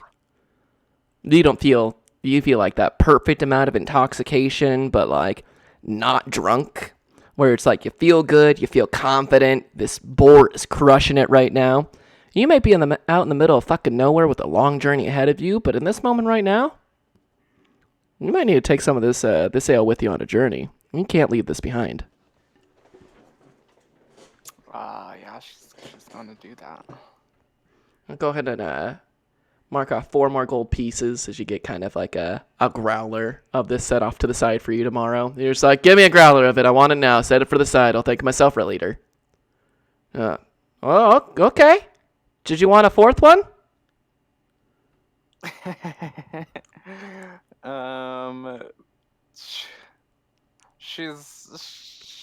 She'll abstain. She knows she's got shit to do tomorrow. And you pass it up. You see her set the growler and set it off to the side for you for the next day. It's set off close, kind of like they have one part of this back area where they've got like almost like a little cage that hangs out. Think of like those 1920 style cages that would hang out the window, so your baby could be out in the air. Except it like slots open and she puts it out there and it's just left out kind of in this like little metal box out in the cold, and so it stays cold. Nice. And that was just called spruce ale? What was it? Mm-hmm. Just called spruce ale. Yeah, sure. What's it called? Spruce ale. Yeah, but what's it called? Spruce ale. Fair enough. Well, say officially spruce ale from the Fire on the Threshold Inn.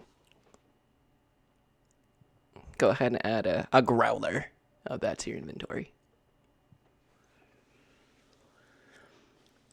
Done. The hours begin to grow long. You see. Play a song. Oh, okay. Give me a performance check. Performance check.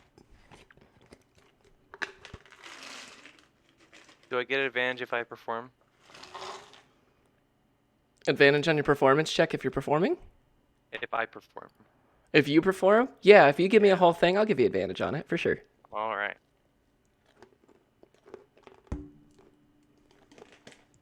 In times like these, with this cold weather, why not stay home, stay with your tether? It's cold outside, but it's nice inside. Bundle up tight, right next to the fire. I'll tell you a story about a man named Guff. He's smart, and he's a charm, and boy is he tough. He's been through Flan, he's been through Mulmaster, and some might even say he's and I strum my harp, and some sparks fly out of it, a caster. In his travels through the Moon Sea, he found himself a floozy who tricked him and took all his gold. And then I tell more of the story. Go ahead and roll with advantage. Thank you.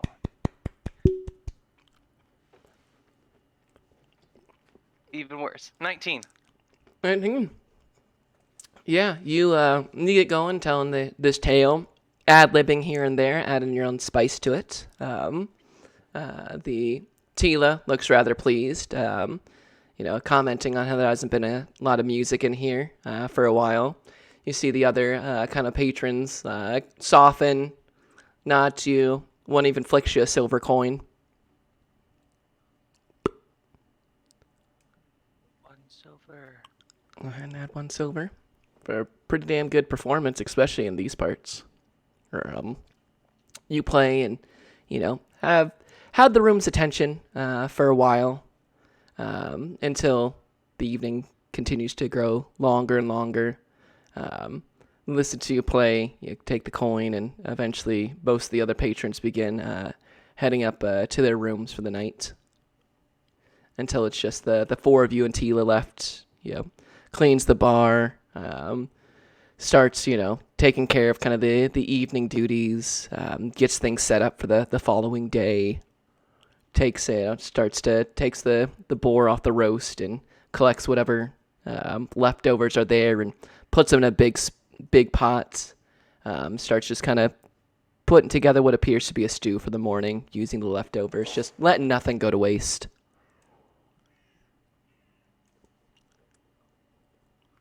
Jasper's gonna call it a night.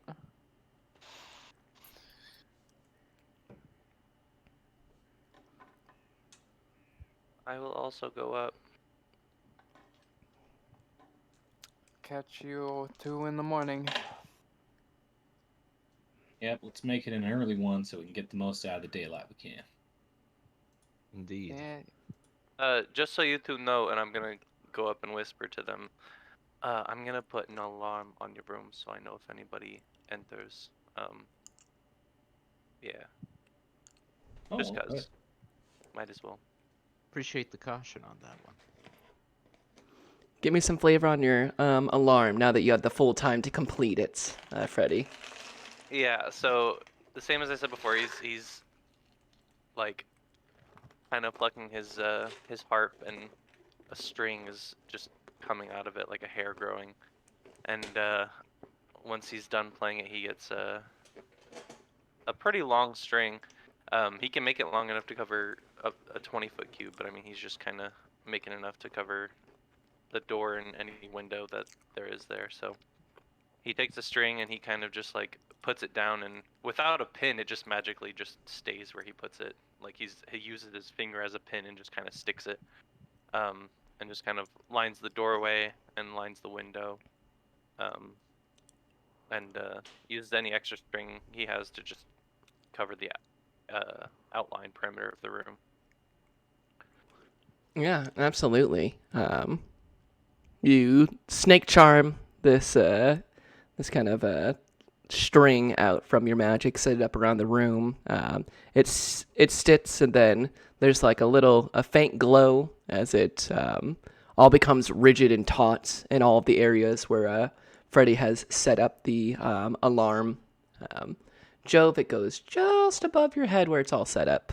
You're able to walk under it. Rornak, you know that you have to get a bit around it, but you're aware of where the alarm is, and it is set as it almost, without any holdings or pins, stays rigid and taut, ready to sound the alarm for you, Freddy. Pass through it freely. Oh, they can pass through it freely? Yeah, it's anybody. I basically I pick people that are allowed to pass in and out of it, and anyone other than them sets off the alarm. You got it. Cool. Yeah. Freddy sets that up for your guys' room. And I'll designate the 4 of us and the innkeeper. No, I'm gonna leave the innkeeper out. The 4 of us as people who can pass. The odd jobs. Yep. Absolutely. Do you set that same thing up for your room? I think I can only. Yeah, I think I can only have one at a time. Let's take a look. Mental alarm alerts. choose a general language. So spell ends. Until the spell ends, an alarm alerts you. When you cast a spell, you can designate. I'll choose whether the Yeah, it doesn't say anything about not It being says able nothing about having more than one, but I feel like that's weird to have more than one. I guess to. You've got the time you to can set have it more up. than one, and they just alert you the same way, I guess, and you just don't have any idea which one it is. Yeah, I did you guess I'll set set one up for my the room too. Yeah, do you set the alarm for an audible alarm or a mental alarm for you? Mental. Mental, absolutely. Yeah, Freddy, you set up another alarm spell in your room, having both wired to you magically. Freddy begins. Go ahead. And then I'll point to Jove, or I'll look at Jove, and I'll kind of like gesture towards my horn, just kind of giving him like, just like, remember I have the horn, so if you hear it, it means I'm blowing it specifically for you. He'll tap his temple. Okay. All right. Freddy finishes his spells and begins to prepare for slumber. The beds are that like in between size of like queen and twin. That like extra long twin or like extra wide twin on it. So it's gonna be butts to butts in these bad boys. Do what we gotta do. Exactly. So I'll sleep on the ground. Yeah, like by the time you're done with the alarms, like you come into the room and Jasper is like sprawled out on the bed, like dead as a doornail. just fucking Yeah. ugly sleeping, anime Yeah. protagonist style. He's not even upset about it. Like when he figured out that she was gonna be rooming with him, he was like, "Well, I guess I'm on the floor. I guess I'm on the floor tonight." Guess I'm on the flow. Yeah, you see. Hello. While Freddy takes the like 20 minutes to get everything set up, that's plenty of time for you, Jasper, to get your armor off and have it set up, and you get into bed and you're feeling great after that wine. The bed feels amazing. You're feeling confident. The snowstorm outside actually makes for a lot of nice white noise. You can just faintly hear kind of the rustling of trees. You're like, yeah, I'm rugged. I'm roughing it. Just a huge. Legitimately feels that way. Like, yeah. Yeah, it's pretty accurate. Jove and Rornak, how do you end the evening as the laps, set their alarms, prepare themselves for sleep? You can faintly hear Jasper snoring. Fifth person allowed on my alarm, Johnny. How could I forget? Of course. You and Johnny are one entity in my book, so. Yeah, but as far as the spell goes, I do have to identify him. That's true. Good catch on that one. So, Johnny is added to the list of the Circle of Trust, or the Alarm of Trust, if we will. Rornak and Jove, you watch the laps head up to bed.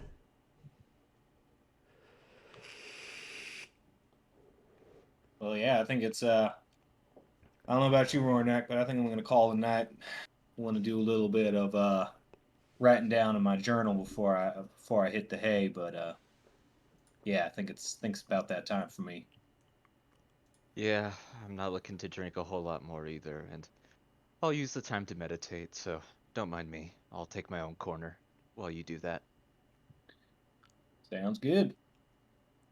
Yeah, and Jove will definitely like smoke a nighty-night bowl in the room and kind of do a little travel log of what they did and who they met on the way up, just for posterity's sake.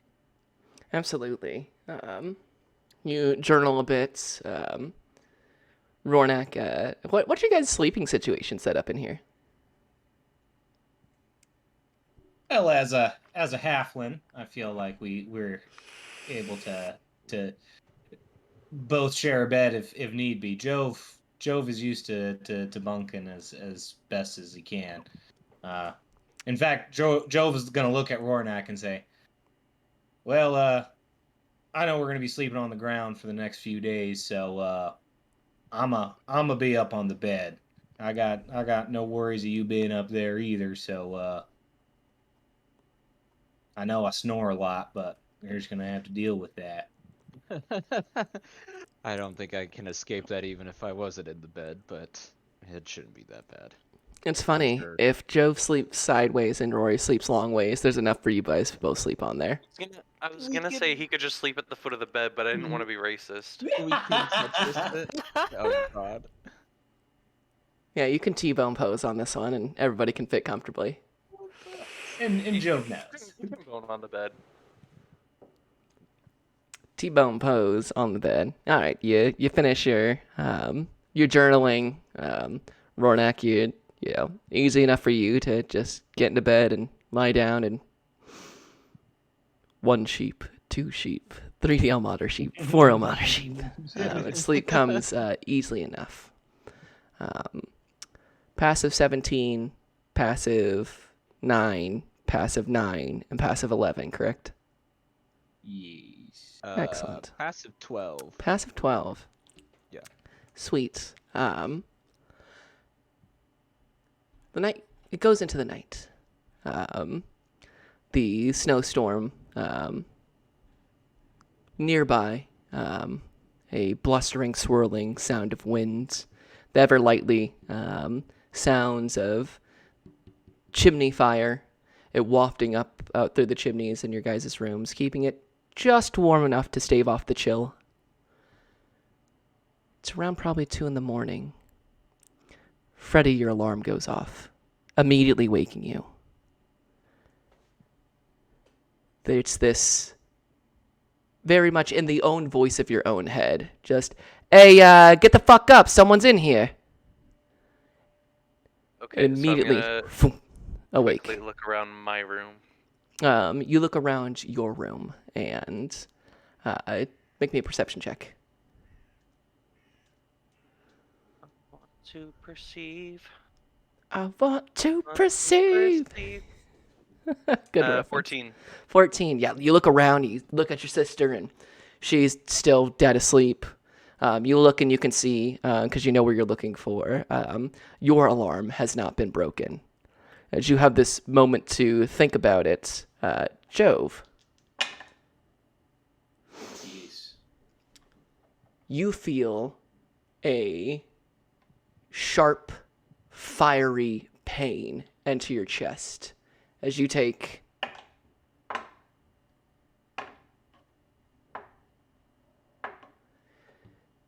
You take 9 points of piercing damage. Make me a Constitution saving throw with advantage.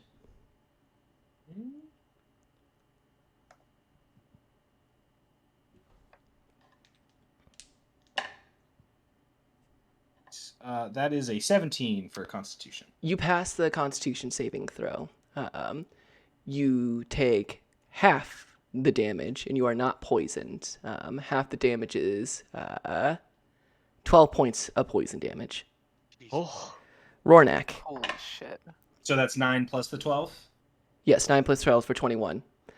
Sorry. Rornak. You take 10 points of piercing damage, and can I have you make a Constitution saving throw? That's a nat 20. That's a nat 20. You take half damage. You are not poisoned. You take...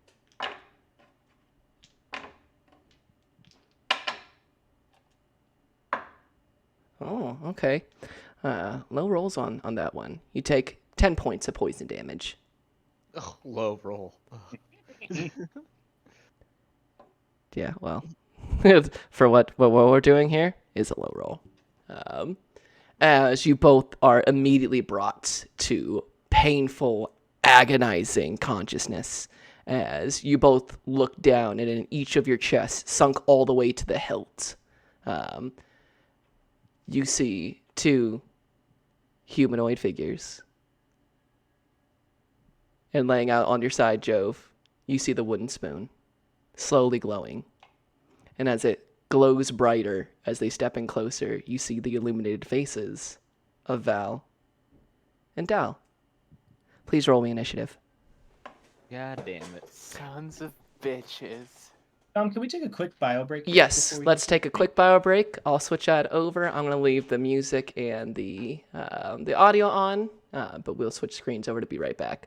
We'll pick this up. Let's shoot for 7:45, 7:56. We'll give it a 5-minute break. Everybody go ahead.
I've returned.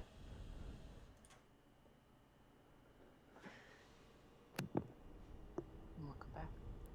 Thank you. Son of a bitch. Their prices seem too good to be true. Now I get it. Now It's a smart grift. Yeah, right? Yeah, That's this some one... good shit. This one's real clever. Absolutely. Sell uncommon magical items at a fucking steal handouts. To adventurers who clearly have other uncommon or rarer items on them. Track them back down during the night. Murder them and take your shit back and all their things. Repeat the process. Fucking... I can't even be mad. I'm kind of impressed. I know! Somewhat impressed. I have to kill you now, though. Oh, they're dead. They're super dead. Yeah. Can't believe the first night Freddy really goes for safety. It definitely threw me off. That is going to that protected against the crits. Whew. Yeah, because those had the alarm not pinged and Freddy not been awoken, those could have been crits, and there would have been no noise until you guys were awoken from it. Also good on not failing any of your drinking checks. Because you're not very perceptive to begin with. Take a drunken sleep or a -5 to your passive, you'll have a passive of 4. Ooh. Yeah, literally that elephant could sneak by you. There was an elephant in this session. Yeah. It kind of just went and away for a bit, but there was just straight up an elephant there. Well, things are building up for the art gallery, bringing in all sorts of crazy shit. Yeah. Oy. One night you saw them pulling a ship onto the land of Mulemaster. Another day you saw an elephant entering the city. The black marches of Lord Bane have been gone through the city. I mean, the city is active right now, very active. Sure is. All that activity can cover for a lot. I'm back. For the Welcome less back. Savory people. Been betrayed. I Betrayal. even identified mine. That's why I asked. I was like, the fork. You're like, yeah. And I'm like, yes. Yes, the fork. You fool. It was the spoon the whole time. You fell for the classic blunder of not checking the spoons. The classic blunder of spoon play. So, let us... I believe we're all back and ready for it. Yeah. Let me get some initiatives. 18. Got it. Also 18. 22.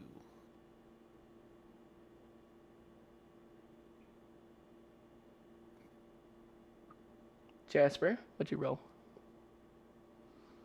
Oh, sorry. I was asleep, so I assumed I wasn't rolling yet. We'll just have that for... 20. Yes, a regular 20. Yes, you are currently asleep during this. You will need to be roused, or loud enough noise will need to happen to stir you from your passive perception of 9. Since when you're... drooling on her pillow. Jasper is known as a heavy sleeper. Them lap kids know how to sleep. So, it starts with Rornak, and then 18, huh? Freddy or Joe, which one of you would like to go first? Choice is yours, or you may roll it off. We'll go first. Yeah, what he said.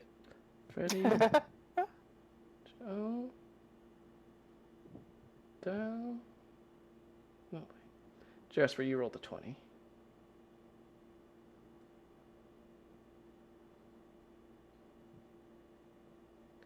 Okie dokie. At the top of initiative is Rornak. Yeah, because that's there. That's Snake. So, Rornak, you come back to consciousness.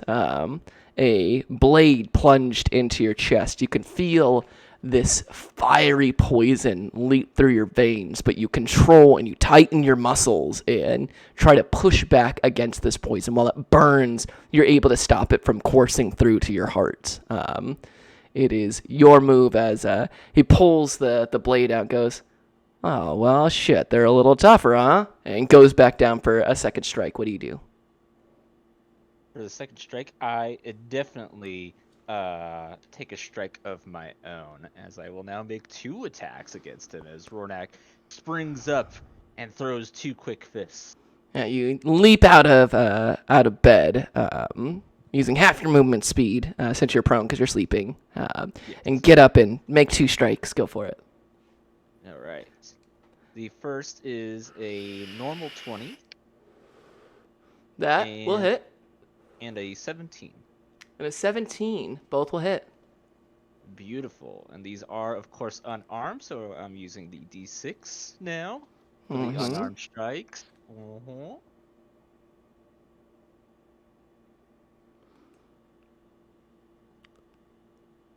And then I've not actually done this before. Do I add my Dex modifier to the damage for both attacks? Yes. Yes, you add your dex modifier to any unarmed strike you make, whether it's your action or your bonus action.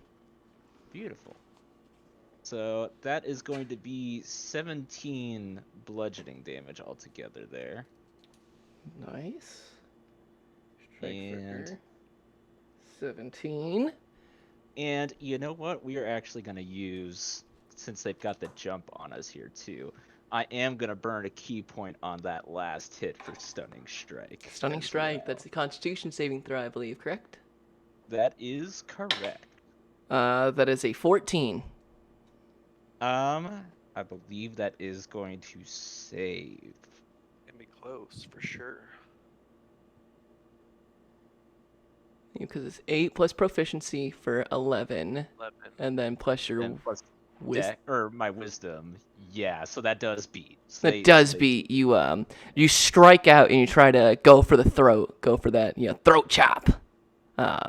And while you do make contact, it's more of a glancing blow, and there's a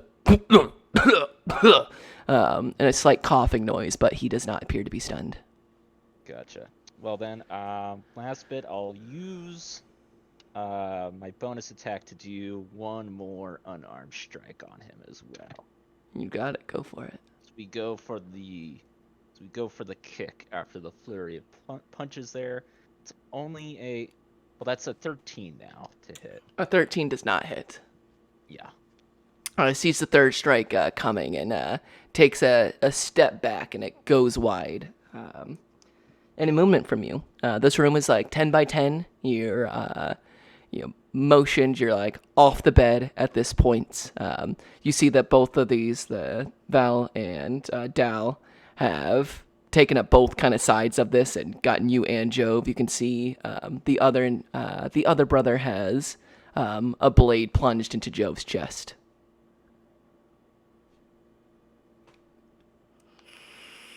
Any movement from you? No movement. He'll just stay right up there on the one that took the stab on him that he just struck. Gotcha. It is then, I believe, Jasper, you were currently asleep, so Yeah, I'll use my action to snore and my bonus to roll over. And that's it. that takes us to Freddy. Okay. I'm gonna get my book, and my harp, and the horn, and start running out the door. And as I'm running out the door, blow the horn with Oh wait, no, because I need to wake Jasper up, because I'm gonna blow that. Yeah, I wake Jasper up with my action. Yeah, did you want to use the horn or just go and wake her up? No, because I need to use the horn to wake Jove up.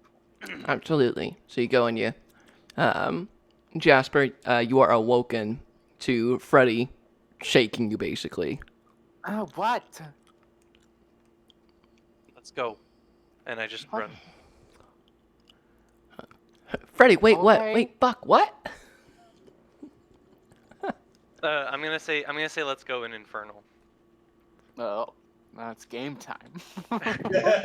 Now you know. like a Parselton from Harry Potter. Like, oh shit. Okay. Yeah. Infernal is apparently the language of it's time to fuck shit up. Unsurprisingly. If- That's mean, my you action, know. so I can't dash, so I can only do my 30 foot on my way over there. Yeah. You gotta spend half your movement to get up. You wake up Jasper. You get out the door. Get 10 feet down the way. It's probably another, let's see, if you're on one side, 10, 20. So their room is probably about 20 feet away from you at this point. But you wake up Jasper, get on your feet, grab your book, and such, and begin making your way to your allies' rooms. Which then takes us, speaking of allies, to Jove. Jove, you come to consciousness. Immediately, pain, fiery in your chest. The same thing as Rornak. You feel that poison spreading, but Mama didn't raise no Lightfoot halfling. She raised a stout halfling, and you are able to just tighten your body up and push the blade out of your chest. What do you do? I feel like as he does that, like in frustration, he utters a word in Draconic and uses his bonus action to cast Zephyr Strike. And like as he does that, just kind of I imagine just like a gust of wind goes up and maybe the sheet goes up into his face. And since I don't provoke opportunity attacks while I'm concentrating on that, he's going to use that moment to scurry and grab his spear, which I imagine is probably just like chilling out somewhere in the room. Mm-hmm. So he will do so. Since he can only grab probably just the spear at this point, he'll go ahead and two-hand it, and then just like in a very much of just like a spinning, like almost like Crouching Tiger, Hidden Dragon style of just this like kind of effortless waltzing around. He gets that. He gets his spear, his electrum spear, in both hands and drops down to his two-handed fighting position, and he'll go ahead and give himself advantage on this first attack with that Zephyr Strike. Absolutely. So we've got a 17. A 17. Yep, that'll hit. Excellent. So since I'm two-handing, that's a D8, and I'll do another D8 of force damage on top of it. And that is going to be for 5 force and 8 piercing. Nice, absolutely. With a gust of wind and unnatural speed, you dart from the bed, grab your spear, and drive it through the back of this individual. They let out a kind of oh, that really smarts there. It turns around to face you, and you see the face of Val. Yeah, with Val's face in clear view, he's going to take his second attack directly at his throat. Excellent. Go for it. Crit fail, but I'm a halfling. Gotta fucking love it. That is going to be for an unnatural 20. Unnatural 20 will hit. And then, so since my concentration has dropped on Zephyr Strike, I'm going to use one of my favored foe, which is like a class features, where I get to add that D4 of damage. Indeed. I'm going to use Piercer to re-roll my spear damage die. You gotta love it. Turning it to max. So that's going to be for another 12 piercing. Yeah, you retract your spear from one side of his chest and reinsert it to the other side in a quick motion, really feeling with the two-handedness how easy it is to retract your spear. Unlike those spear that you've grown accustomed to, the Electrum spear enters and exits so much faster, making just clear holes. You just feel that speed now that you've finally been using the Electrum. You feel it all kind of click together in your anger awakening. Is there any windows in this room? There is indeed. It is currently open. You can feel the coldness rush through. It's off to kind of the side. It's like if you're looking straight into the room, if like straight ahead would be the fireplace. To the left is like a window at kind of like an angle that opens up and down like a hatch. And then your bed is off to the right side of it with like a small desk off to the left. They've appeared to open up the window and have come in. I off of Zephyr Strike, I have that extra 30 feet of movement, so he's gonna just position himself so he's in between the window and his quarry right now. Blocking off the escape. Gotcha. Excellent. It is then Dolls and Balls' turn as they are going to continue their assault. We'll have Dal go first against you, Rornak, as he pulls a dagger from his belt as well. And he's going to make 2 strikes. One with the short sword, that is going to be a 14. Does not purchase. And one with the dagger, that's going to be 15. Also does not.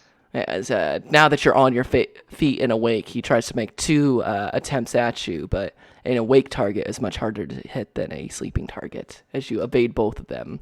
Bao, that's going to be his turn. Bao is going to use his action to do the same thing, pulls another blade from his belt, and is going to make 2 strikes. Oh my god. That's a 7 and a crit fail. Those miss. As the dagger, as he makes kind of like a lunging strike towards you, you kind of duck below and butt him with the shaft of your Electrum Sphere, and he drives the dagger into him for that solid. It's not sneak attack, so 7 points of piercing on his ally. Motherfuckers. All right, back to the top with Rornak. Yeah, Rornak is still not pleased and will take 2 more attacks on this fellow. So that is a 14. That is not going to hit. And a 24. That will definitely hit. Cool. And I will just go ahead and roll for the bonus attack now. That's a 17 on that one. That'll hit. Okay, so 2 hits. You drive 2 strikes straight into the new dagger wounds that Dal is sporting. And that's another 17 bludgeoning damage. True. Yeah, what started off as a confident sneak attack, you can see you are literally beating back these assassins. Okie dokie. Anything else from you, Rornak? As you let out a quick succession of blows, 2 of them finding purchase. At this point, Jasper and Freddy haven't entered, right? No. Okay. He's actually gonna just shout out so people are aware, actually. So he's gonna just shout their names out. Just, Jasper! Freddy! In hopes that they might hear. They're both awake now. You definitely hear Rornak yell out for both of you. Which is perfect, because unless you have any movement, Rornak. That is all for me. It goes down to Jasper, as Freddy tells you, let's go in Infernal, and then immediately followed by Rornak yelling out for you. She's just scrambles out of bed, for fuck's sake, and throws on her mask. With what kind of action would that be? Is that an action? To put on the mask, I'd give you the free action for the mask. Okay.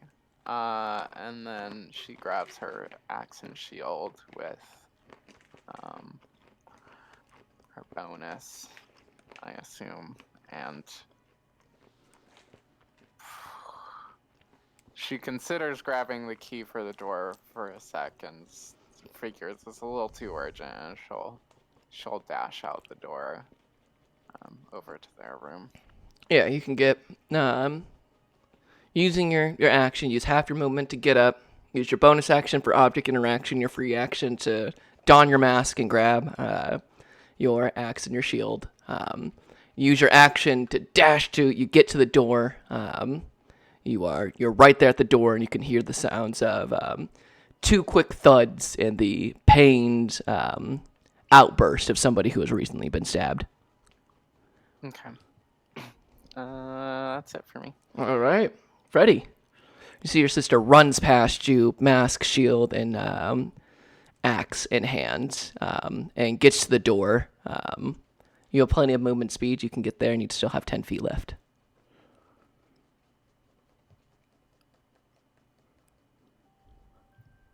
What would you like to do, Freddy? I thought you said they were 60 feet apart. No, the whole long of this thing is 60 feet.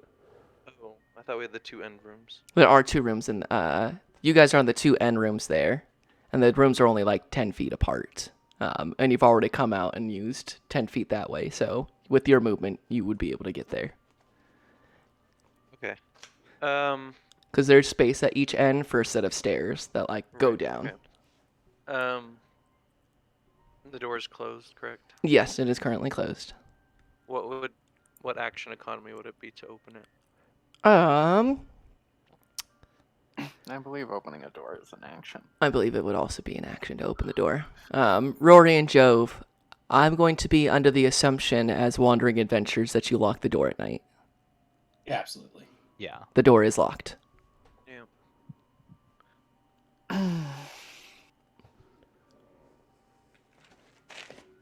Weird. Weird. Okay. Why would they do that? So I'm gonna read this spell off to you. I'm gonna run up to the door, and yeah.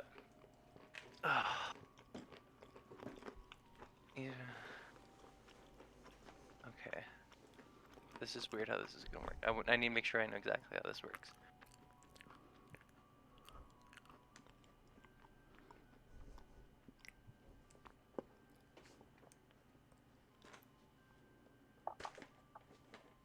Oh, that's the thing.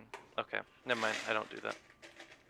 So Okay. sleep specifically says a point you choose within range. It doesn't say a point you can see, which was the thing that I said weird too. So I could have just put it through the door. I just said a point 10 feet beyond the door. But I do have to target creatures. So if I don't know who's in the room, then I can't do that. Interesting. Yeah. So that's I why it took would. me so long to read that. Yes, just the way that sleep works, to be able to choose people. Like, you could cast it, but it would go over everybody in that room. You wouldn't be able to differentiate because you don't know who's in there. Okay, so let me get this. I just want to make sure that this is clear. So you're saying that I can cast it normally how it's supposed to be, where I can choose who it targets, or I can just cast it in an area. If I Yes. don't pick any targets, then it affects everybody just starting at the lowest HP. Mm-hmm. Yes, you could put that magic in there. You know you have the ability, but it'd be a free for all. It would just start with whoever has the lowest amount of health, and go through there. So, up to Freddy on whether or not he would think that's a net benefit or a net cost.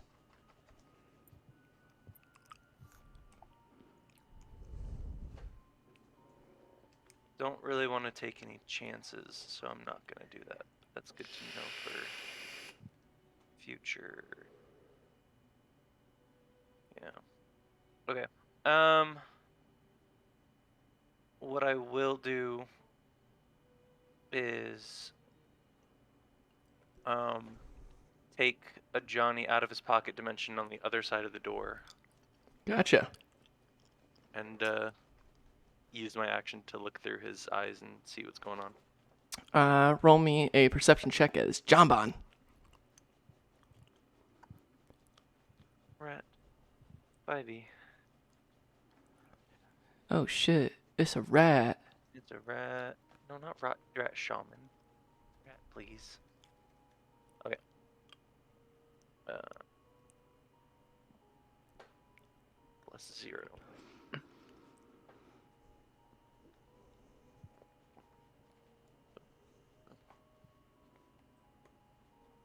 Jesus Christ. Passive of 10. Passive 10. Yeah, you see two humanoid individuals, blades out, currently engaged. They're kind of like back to back with Rornak and Jove on the opposite sides of him. Rornak is like fighting on top of a bed. Jove has a spear out in front of a window. Recognize the people. With the 10, you do not. Their faces are kind of obscured. It's a dark room in here. But you clearly see whoever these two... Oh, yep, he does have dark vision. Yeah, you, with Freddy, or with Johnny, you can see that it is indeed Dal and Val. Then I'm going to pull out of the vision and use my bonus action to give Bardic Inspiration to Jasper. And just, in Infernal, just say, break it down. And a red Johnny scurries over to you. Nice. Jove. Now, with your passive of 17, you see a spectral Johnny, or a real Johnny, I suppose. As real as any Johnny is. Who can truly say? Most Johnny that you have seen.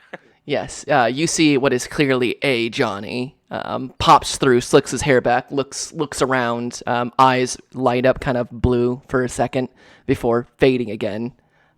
However, you have a whole dude with multiple weapons in front of you.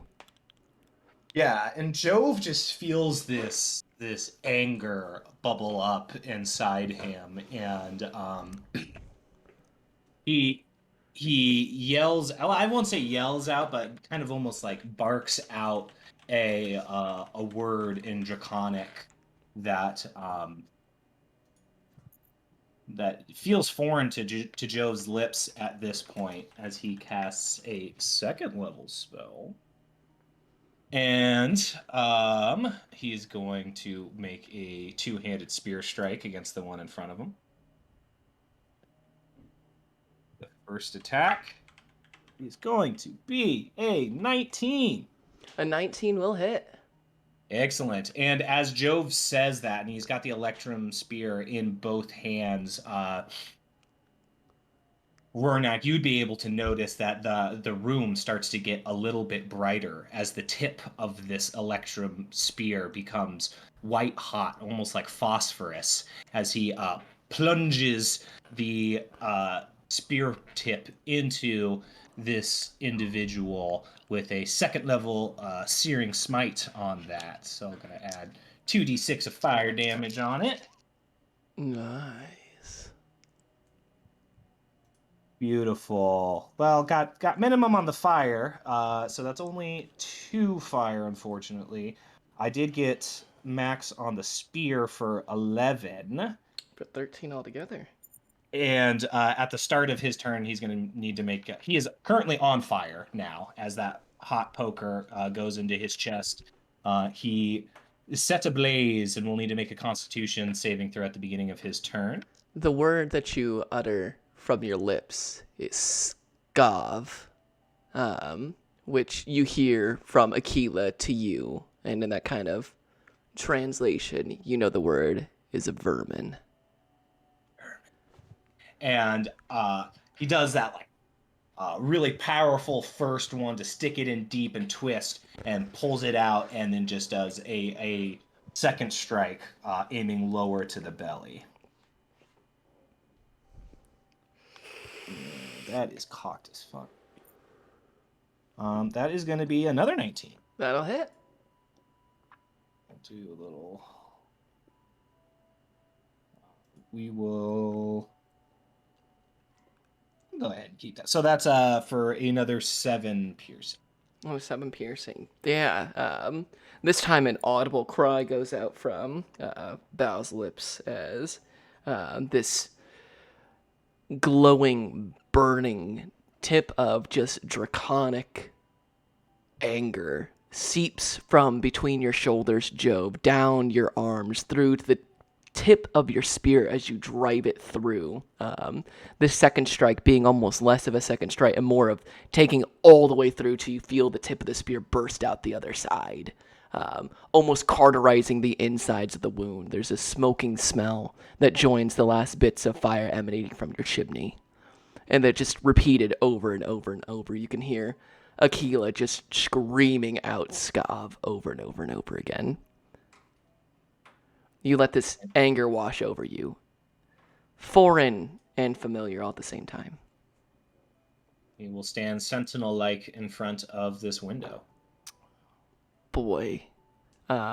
With that, Dalv, hearing his brother get muffed up like that, is going to use his bonus action to disengage from you, Rornak, come around the corner, and pincer you in, Jove, and he's going to make 2 strikes. First strike. Natural 20. That'll do it. Second strike. 19. Both will hit. Oh, boy. This also counts as a sneak attack.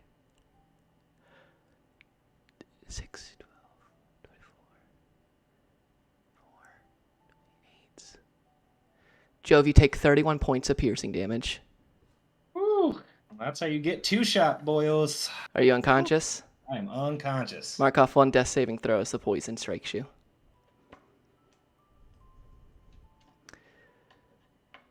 The other brother Has to take a Constitution saving. will need to make a Constitution saving. That's a 4.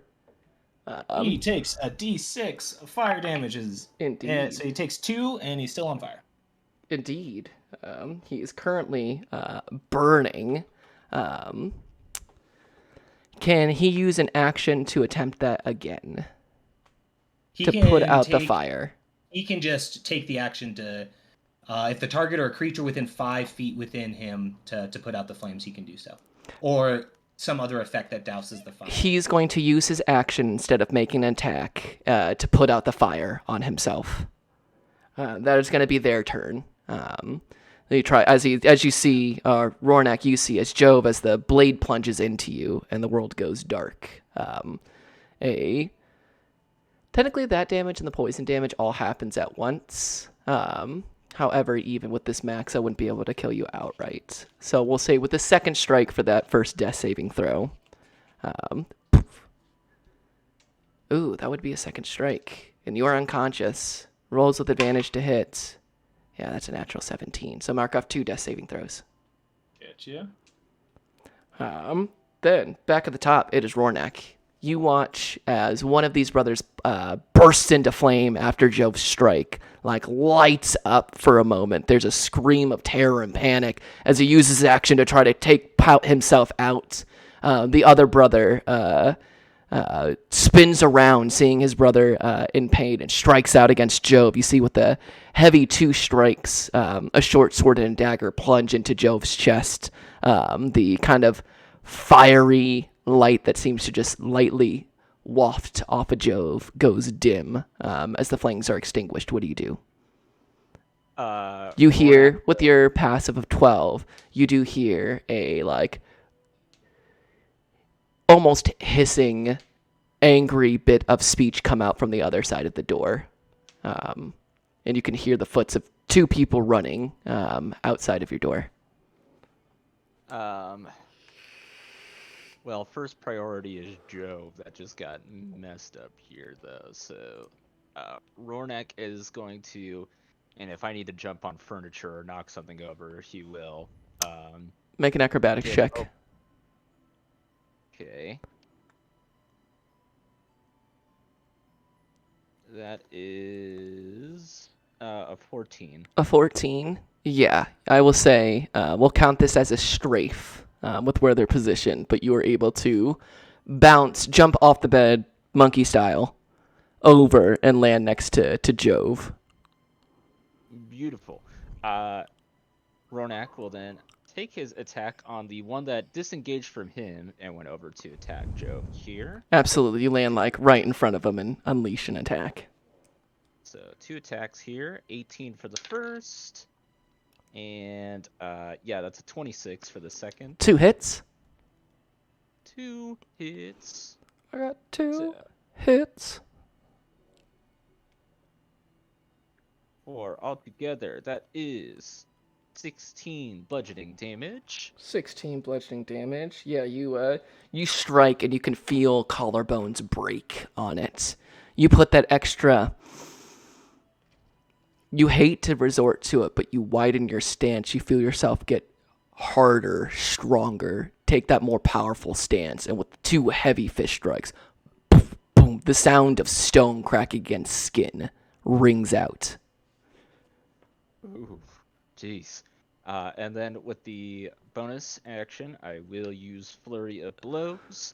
And so 1 attack against that same fellow, and then I will use one of those attacks to do Hand of Mercy for Jove to heal him back up.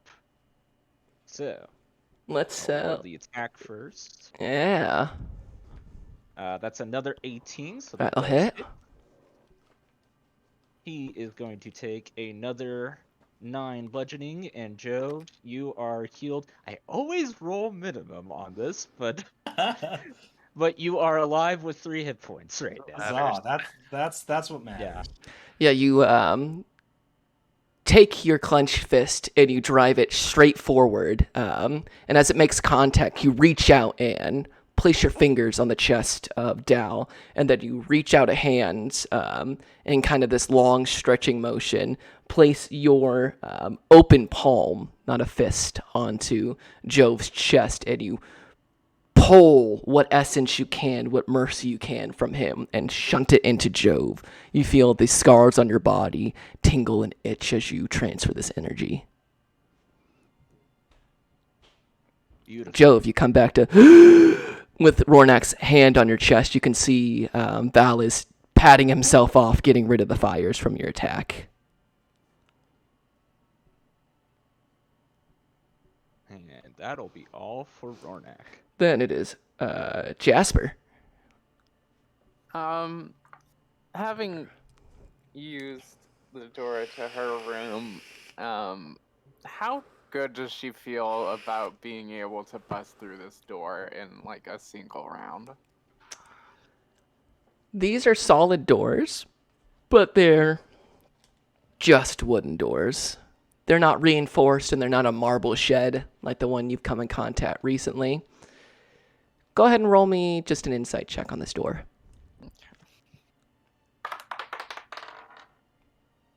It's only an 11. An 11? You're torn. There's part of you that thinks that you might be able to just cut your way through this. There's another part of you that feels equally compelled to try out your thieves' tools. Yeah. This got to be a Jasper choice. Yeah.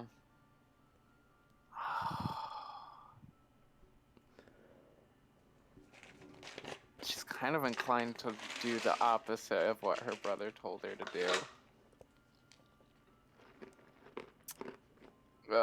So, yeah, she's gonna attempt thieves' tools. Go for it. You have a Johnny. Thank you. And when you use him on skill checks, you can you basically get advantage on the Bardic Inspiration die. Oh, interesting. Yeah, let's make it a sure thing then. You have And D8 roll for that that, Bardic right? Inspiration die. Yeah, they're D8 for inspirations. Oh shit. Yeah. Mm-hmm. Welcome to level 5. Oh wow. Love that. So with Johnny's help, she rolls a 22 for that sleight of hand. Yeah, you see, you stick your thieves' tools into there. Get the tumbler in. It's a simple lock, much simpler than the ones you've had in the beginning. And you see Johnny's body almost kind of like melts and compresses and like slithers into there. And you feel just like a little tiny Johnny hand lift up a finger in just the right spot, and you hear a click, whoom, and the door unlocks and begins to swing inwards. Even with your passive perception, as the light of the hall goes into the room, you can see Rornak and Jove cornered by Val and Dal, who are currently both like armed, dagger and short sword in hand. Jove is on the ground, barely breathing. Rornak looks stabbed, bleeding, cut up, panting heavily, shrieking. You've heard like the sounds of battle in there as the door opens up. She's gonna stow her tools and flank the one that's up against Joe. Absolutely. And you know, fuck it. She feels violent seeing Jove in that state, so she's gonna use a action surge, and to make an attack on him. Make an attack on Val. This will count as sneak attack. Beautiful. Ooh, good thing. She's got that flanking. Oh my god. My die. It's a 13 to hit. Oh, 13 will not hit. You get behind and you drive your axe upwards, and it catches the roof of the inn as you dislodge it. Well, that's her turn. There you are. All right. Frederick. Frederick takes one step into the room and just shouts the word sleep in Infernal. Doesn't play his harp at all. As he casts a 3rd level sleep. All right, go ahead and roll for sleeps. Which is 5d8 and then an additional 2d8 for every level above first. So that is an additional 4d8 for 9d8. Whew. A lot of D8s. And I'm targeting Valentine. Oh. Yes. 50. They both fall asleep. I say, we kill them both. There's Freddy. The rest of you watch as Jasper runs into the room and tries to take an attack. And in that moment, Jasper, as you pull your axe out, you just hear an Infernal, just almost in the same tone that Jessica and Dune says, "Give me the knife." Oof. Just says, Yes. "Sleep." And it's this just like this tone that just hits everybody's ears raw. And immediately down Val hit the ground unconscious, or sleeping, I should say.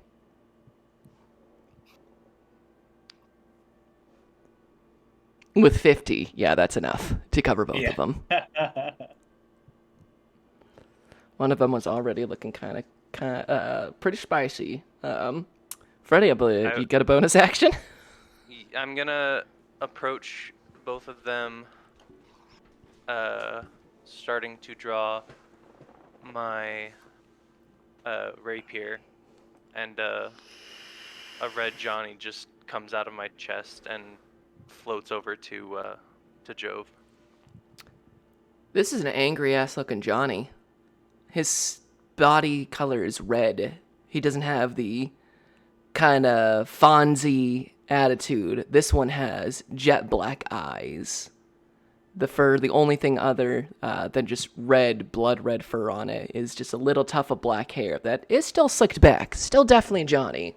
But this one bubbles with you. This is over to Jove, you said? I think so, yeah. Yes, this one bubbles with you. It's strange feeling all this kind of anger bubble from just everywhere, including yourself, Jove. It's like the world's angriest bubble bath, but mentally. As you receive an enraged Johnny. Jeez. Then, after Freddy is speaking, of which, Jove, it's you. Yeah, Jove is gonna stand back up, hearing what Freddy said, and feeling like that is definitely the right move here. So they're on the ground, which means I get advantage on them, right? And if you hit, it's a crit Mm-hmm. because they're incapacitated. Oh, fuck yeah. Okay, yeah. Then two hands, he's just gonna fucking just like he's tired with it all, just like he really swings it over the top of his head and is bringing it down into him. And this would be the one that he's been, I think Val, the one he was engaged with this whole Indeed. time. So we'll go ahead and. Oh, and I fucking nat 20, of course I do. Nat 20 on that automatic nat 20. Go ahead. Hell yeah. All right. So that is. It's Good job, 11. so we can really fuck with them.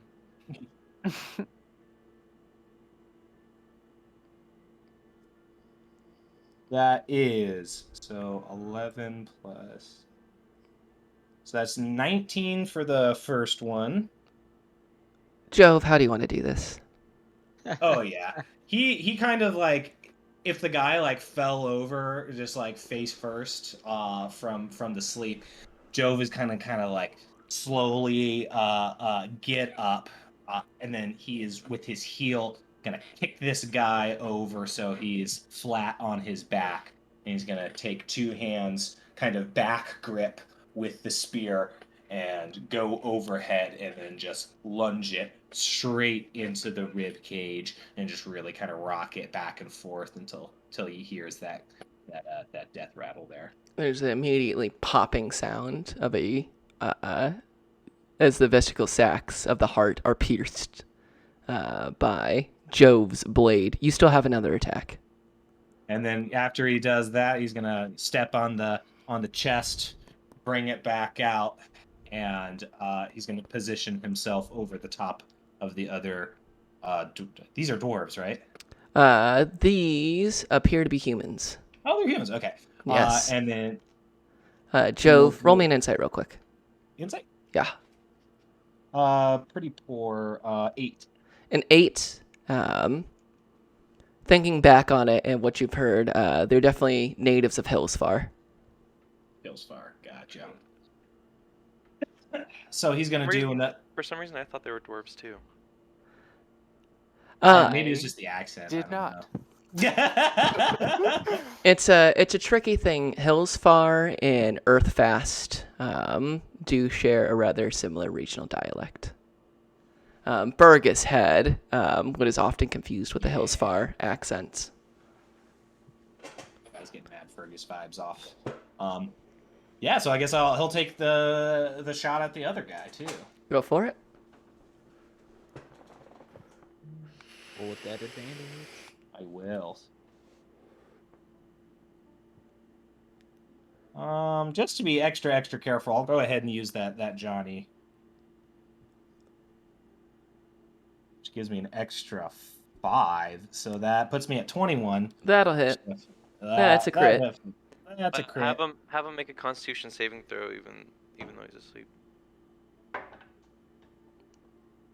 That is a 9. 9 fails. He takes that 5 from the Bardic Inspiration die as thunder damage at the same time. And as a crit, Jove, you don't need to roll. Just give me some flavor on this one. Yeah, he kind of goes. He's the more Johnny angry. damage alone killed this man. Oh god, yeah.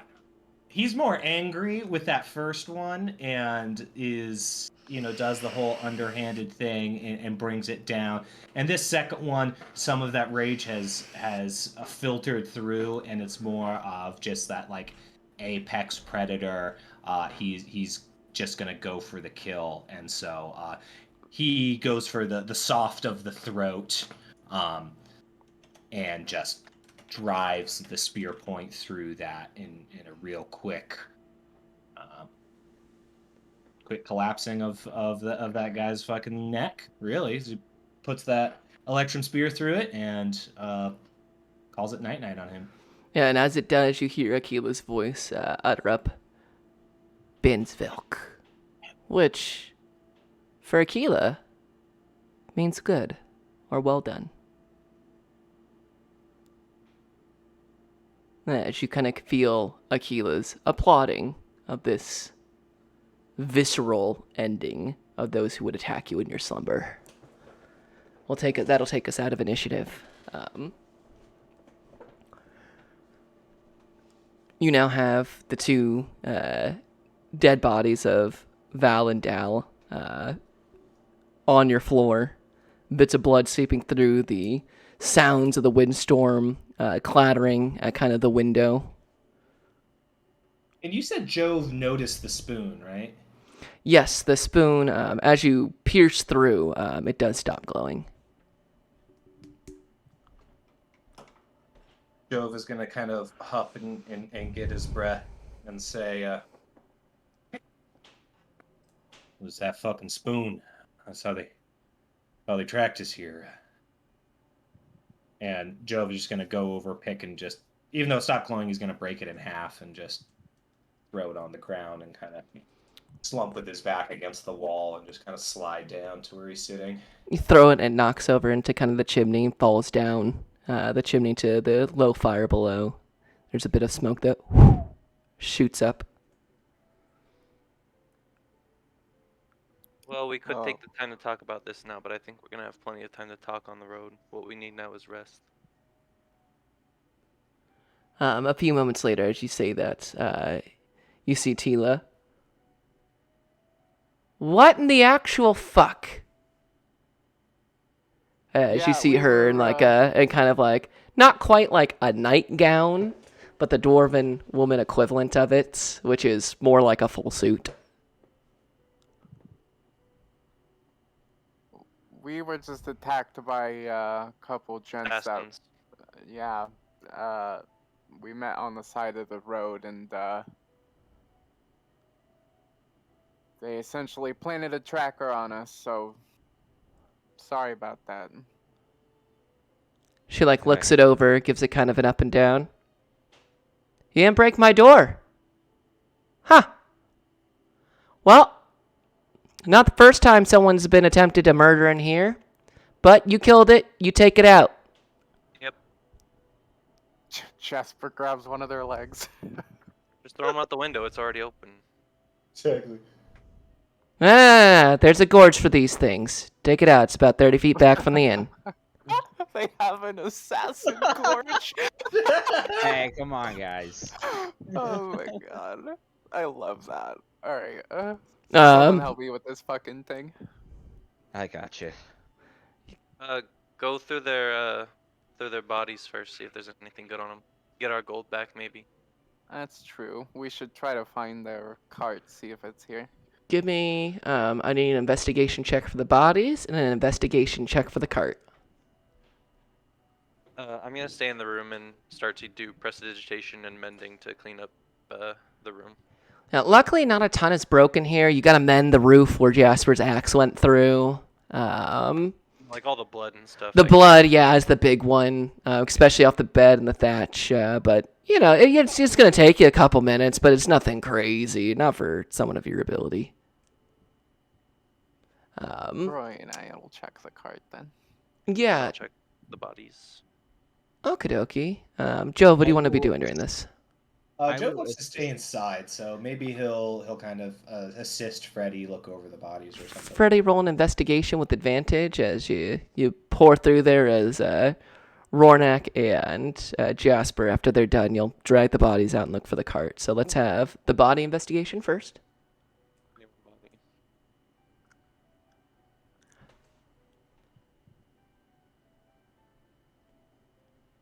Yeah, 21. 21. You find a vial on each one of them of this milky greenish liquid in each of their pockets. You also find a short sword, a dagger, some provisions, basic kind of travel wear, but you also find on their bodies. Hold on. Give me my other die. Where'd my die go? Okay. Together on both of them, we find 70 gold pieces. 70 gold. 30 on Val, or 30 on Dal and 40 on Val. Do we want to split that now? just so we don't have to think about it later. We can do 20 for the 3 of us, and then 10 for Rory, and then we'll just call his debts paid. There you go. Sound good? Yep. Sounds Okay. good to me. 20 Including for a us, 10 for Rory. of agreement from the party. Go ahead and everybody add that. So how much was that for me? I didn't catch 10 that. gold. 10? Okay.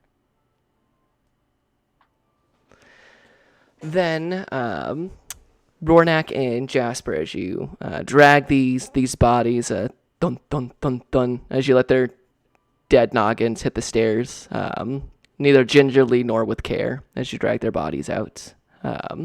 Roll me an investigation check as you go, and about 30 feet back from the inn, there is a rather steep gorge, and you toss, both bodies until they are lost in the brush and the snow. will Do you want help assist with Jack. yours, or? I do not have good investigation. I don't think either one of you has good investigation, to be fair. I'll give it a shot then with I your can send help you guys with a Johnny. If you're... Johnny. if you want. Because we would have been planning for it, and Okay. I can't give a Johnny to myself, so I'll give it to Rory because I like to spread them out. Okay, I will make the rolls then. And you have a D8, remember. Ooh, even better. And since you're using it on a skill check, you get to have advantage on the Bardic Inspiration die. Double advantage on the d20 and the d8. Nice. So I can There roll you the go. d8 on both then? Or Well, it's 2 separate rolls. So you have advantage on the D20, and then the Bardic Inspiration die, I think, is just a separate roll that you get to roll twice. Yes, Oh, that okay. is how that would Gotcha. work. Very cool. Okay, let me go ahead and roll. Yeah, because you choose to use Bardic Inspiration after you see the roll, but before you hear the result. So you would have the advantage, and then you would choose whether or not you want to use the Bardic Inspiration. So. Okay. So rolling advantage with it, that gets me a 15 investigation. A 15. That's with the Johnny. I did use the Johnny, FYI. 15. You do not find their cart. You search around and give a good check around the perimeter. Wherever they've hidden the cart, it doesn't happen to be nearby. You do, however, with the 15, see a number of notches where they've used the chimney attached to your guys' room to climb up the side and open the window from there. Well, that's how they got in. No sign of where they've parked their vehicle at this point. I don't know if we're really gonna find it. I wonder how many times they've done this. Well, with the way that they went about it, it seems like they certainly knew what they were doing. If anything, they seemed a little bit surprised that Jove and I didn't just go down. I feel like it's kind of on us for not thinking much about the 1 gold magic items. Yeah, I'll be honest, I wasn't thinking too much of that either. I chalk it up as having other things on mind. Yeah, we're dealing with a lot right now. I'll cut us some slack. Well, I'm fucking tired, so I'm going back to bed. Yeah. Was there Also- another brother, by the way, or am I missing? No, it's just the 2 of them, okay. right? The camera pans back from them, leaves a question mark in the air, right? There can't be another brother, could there? Boy, is he late to the party. Yeah. Somewhere along the road. Hey, Val, Dow, I got back from Molemaster. How'd the recent quarry go? It's me, Sal. Val? Dow. It's me, Zal. As long as the other brother isn't Mal, because then we'd be. I would never disgrace that name. I will never use my other PC's name in my own campaign. Absolutely not. Plus, you've already met this world's version of Mount Rivian. So, you all, after disposing of the bodies, collecting returning the gold you've spent, a number of uncommon magical items on your person, and for a few of you nursing some rather intense wounds, get back into bed and I'm finish gonna reset the alarms. but resetting This time with an audible warning this for time. anybody going through. So once they get in, I'm just gonna tell them to stay inside. And I'm gonna make an audible alarm. Yeah, so you, Freddy sets it up, and you nod in agreement, taking the Bar extra your time. windows too, or something, cause fuck. If you have to pee, just pee out the window. Big hole pecker out there. Wait, is there bathrooms in the rooms, or is it like a communal bathroom that you have to leave your room for? Oh, you gotta leave your room to go to the bathroom Yeah, out here. pee out the window. You'll be fine. And what about me? Find yourself a funnel or something. Go pee now. Go pee now, and hold it for the rest of the night. Go pee. You'll be fine.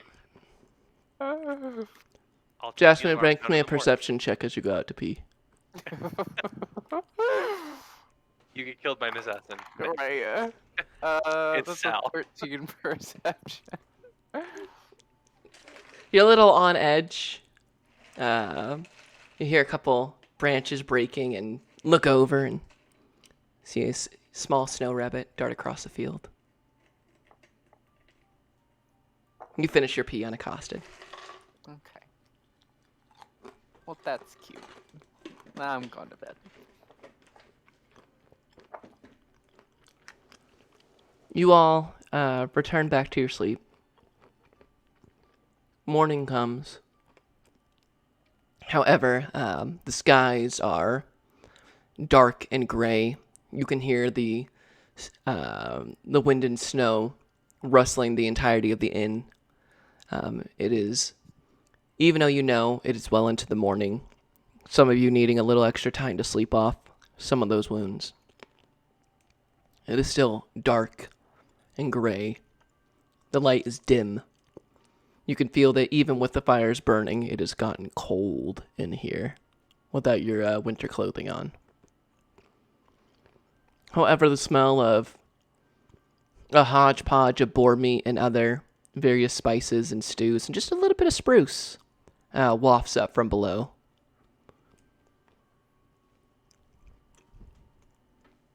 You all gather your things, re-dress yourselves in your armor, your winter clothing, take the bite of the morning off.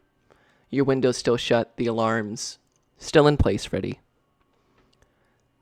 As you head downstairs, you can see Tila is already has some of the other patrons served. A couple of them give you guys a look. One of them gives you guys plenty of space after hearing the kerfuffle the night before. You can see one of the few individuals that was there has already taken off for the day. As you head down and...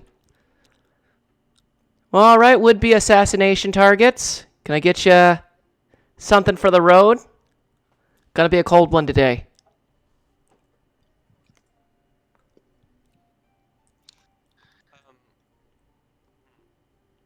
Before going down, I want to talk to Jasper about something. Yeah, go for it. I'll say now's the time if there's any RP before you join for breakfast and heading out on your next leg of your adventure. Now's the time. Jasper, is it worth you using your brain thing to see if or wait, no, the detect thoughts was when she had the medallion, wasn't it? She doesn't actually have it. Yeah. Never mind. Thanks to somebody. Yeah. Never mind then. That's what I was gonna say, but Yeah, don't worry about it. don't worry about it.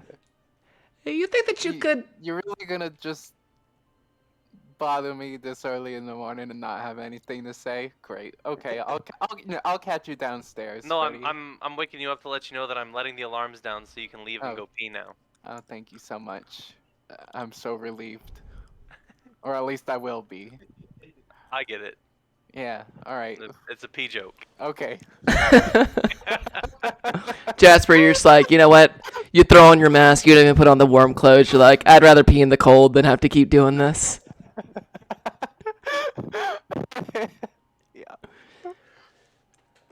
Yeah. Rornak, Jove, anything from your guys' room? Or you both, you both don't do the tea, you sleep back to back now? Got the bed pushed up against the door frame, watching the window. Both of you matching chest wounds. A sick little, just light green around it. You're not infected, but you're going to be sore in the chest for quite a while. That's going to be don't one let to the remember. Don't let the chest touch right now, you know? That's not a good idea. Yeah, you both get up, and as you both get up from bed, you both feel it in your chest, just the, oh!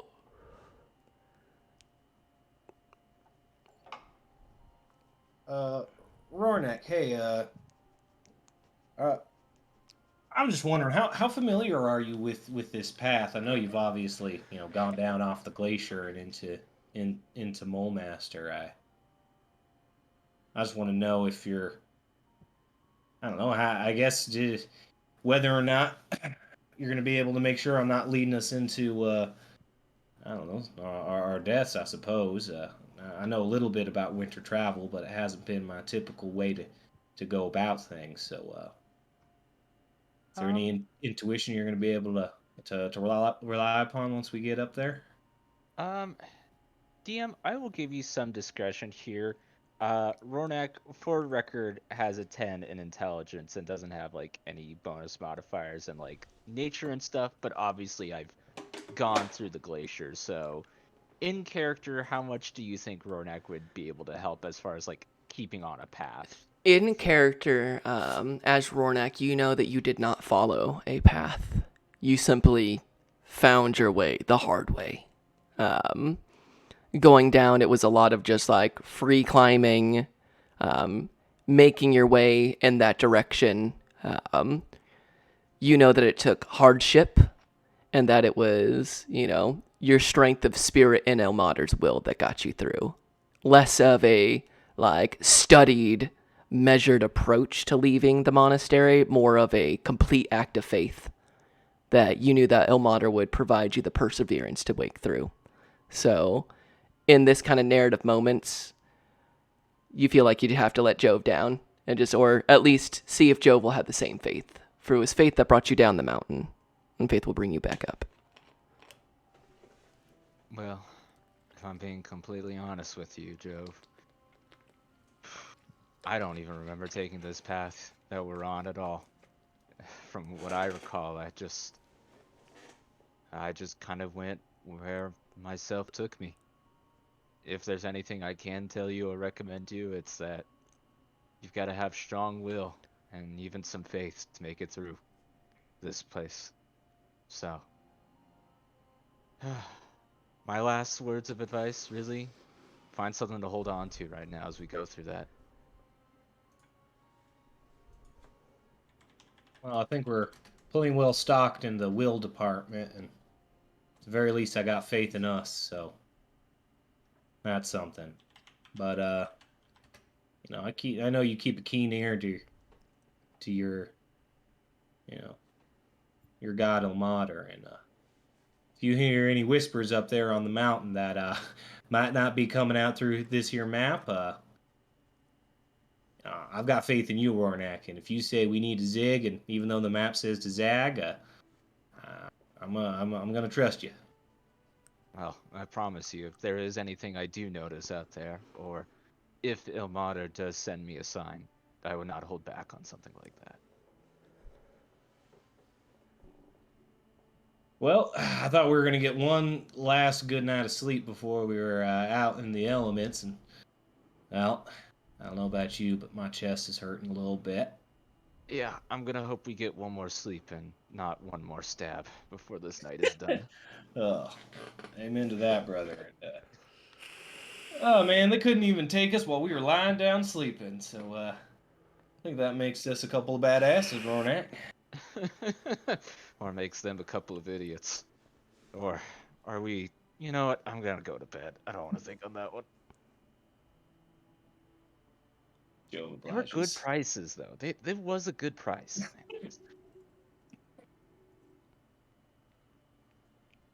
You all awaken, return. We'll now catch back up to time as you guys head downstairs, and Tila once again asks you if you'd like something to get ready for the road. Big old thing of stew brewing, casks of many different sizes and styles loaded up behind her, many of them with like little spriggets already out of them, ready to pour. Yeah, some warm food would be very welcome. And actually, if I could get a growler of that dwarven whiskey you got, I'd be appreciative. Or a cask, however that comes. To add on with the spruce. Set you back a bit, but yeah.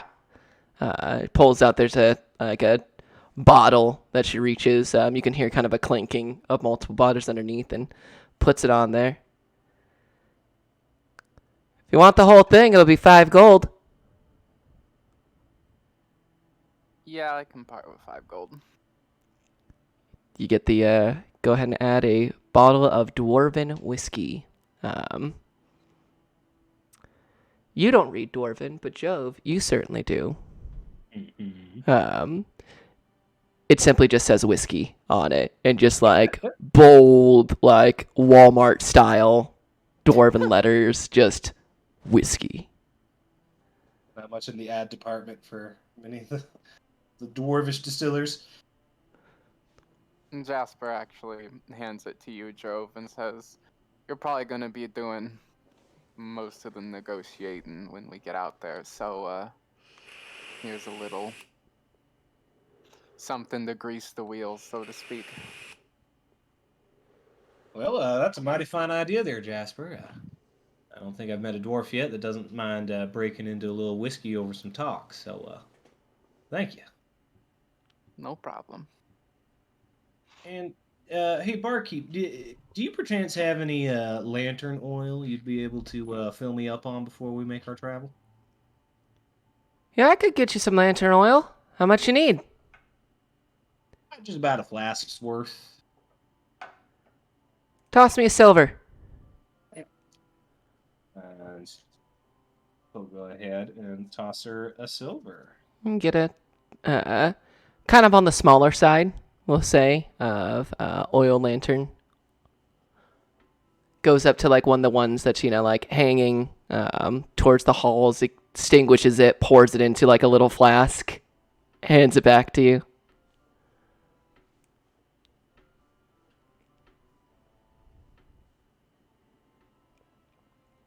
She begins giving out bowls full of, hot boar stew. Not much in the way of like breads out here of like fresh baked bread, but there's some kind of like hardtack, which is served already, placed inside of the bowl of stew. Goes ahead and has ask if you guys want a drink with it as well. Nah, I'm good with the food. Likewise. No, thank you. Brady just shakes his head. If you finish having the stew, it's hot, it's hearty, a little bit on the fatty side, which isn't a bad thing. Warms you up. Definitely a heavy dwarven style, just a lot of just earthy spices in that one, heavier than shit, just like a bomb of carbs and stew and proteins inside your stomach. To start the day, you gather the rest of your things. Tila hands you, Jasper, your growler of spruce beer as well. Don't forget, you ordered one of these last night. No, thank you for having a better memory than I do. And it's frosty and cold already. Having sit out a little bit of ice around it. Yeah, she'll hang it off her pack. And a growler of spruce beer to your ever-growing alcohol wares on you. You guys head towards the front door, and Tila says, hopefully I'll have a room for you guys when you get back. Try not to have assassins follow you a second time.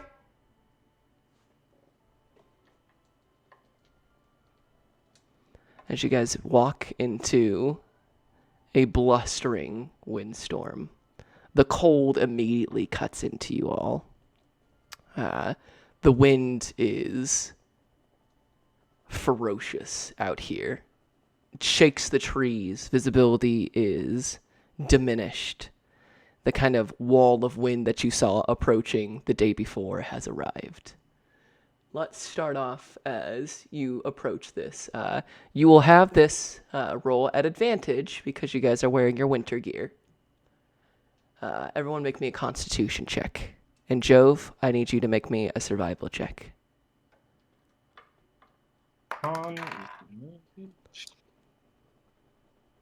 Just a regular check. Uh-huh. Constitution save. I guess you could say constitution saving throw would be more appropriate. Okay. 16. 16. 22. I also got 22 for the Whoa. Constitution. 2 16s, 2 22s. Nice. And what's the survival, Jove? Survival is only an 8. An 8. You begin heading into this storm. The cold whips at you. The visibility is rough. You follow Jove. However, with your winter gear and a fresh bit of hot stew in you, you guys are able to make the first 2 hours of this trek into the storm. Real While quick, I didn't roll that with advantage if I still can with the maps. you do not. Gotcha. With the current storm, it is with your maps that you do not roll at disadvantage. As you brace further and further into this cold. After 2 hours of following Jove just into what is becoming heavier and heavier snowfall, you feel yourself ascending, walking upwards. The walking becomes more difficult as you reach kind of the foot of the Earthspur Mountains. The top of it covered from view from you. You can see a slight path heavily covered with snow, just bits of it peeking through. Can everybody roll me another Constitution saving throw? Regular this time? This time is still at advantage. Oh, we had advantage? Ooh, that saved me. With the 19. 15. I also got a 19. A 19. Whoa. Oh, all right, excellent. You guys, the cold continues to persist. However, the sun is rising. The light comes back in, and with your winter clothes and the hardiness of your morning, you're able to continue to press forward. Jove, can I get that nature check? Nature or survival? Survival, my bad.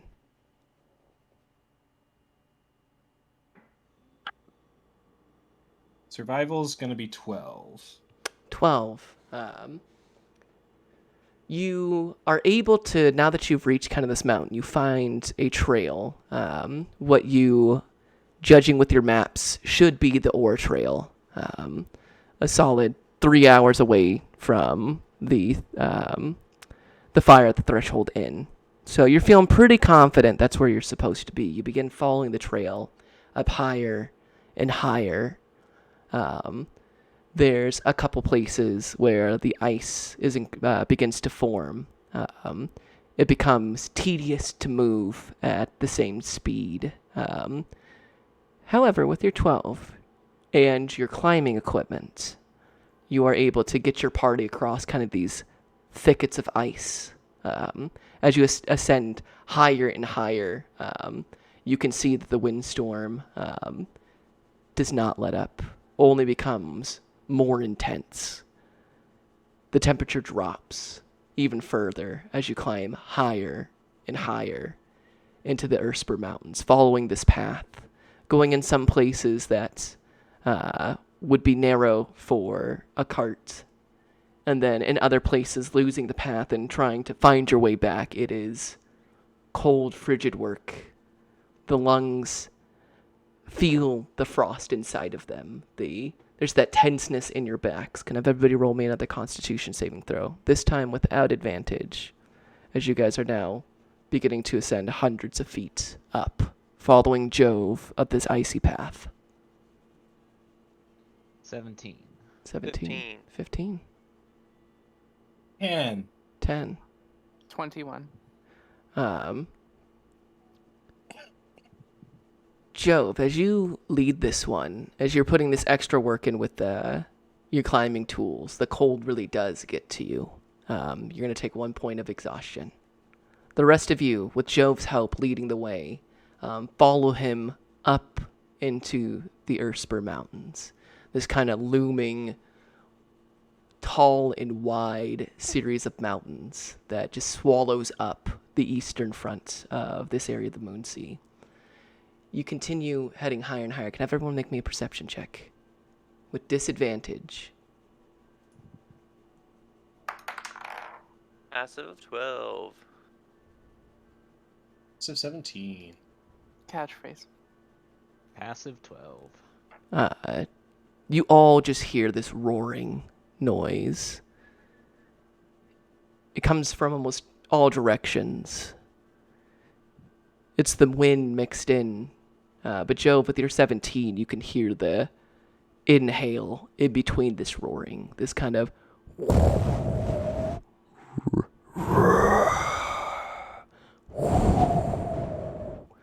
this breath in between.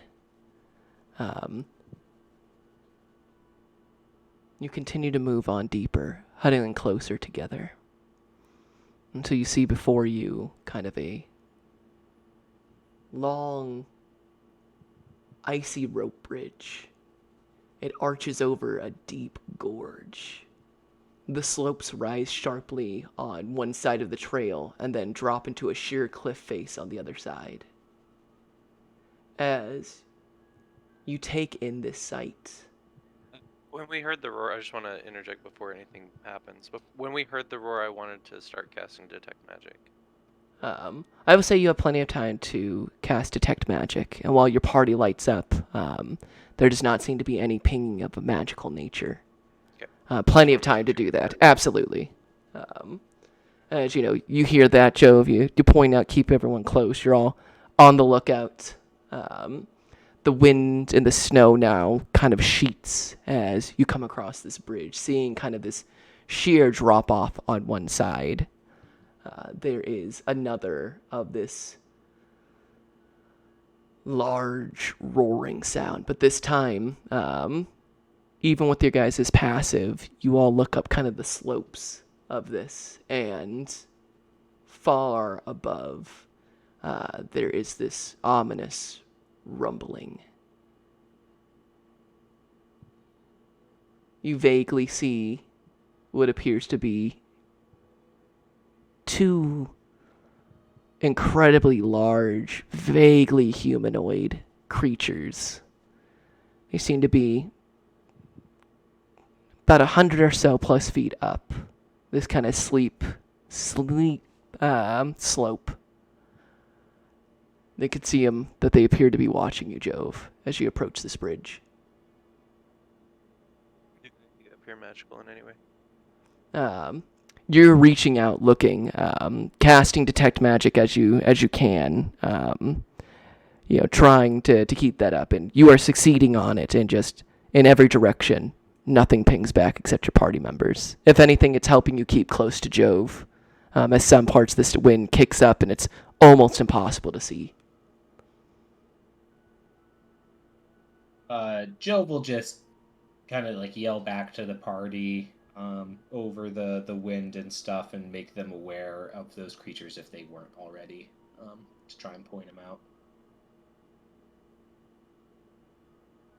I'm going to cast light on Rory's shirt. And What I'm color? It's going to be a red light to cut through the snow. It does. It is very effective. It cuts through the snow. You guys can see Rornak, and it lights up, and you cast this kind of red glow that just kind of shoots out and covers this bridge and kind of silhouettes so much of this in red and shadows. It's going to detect magic.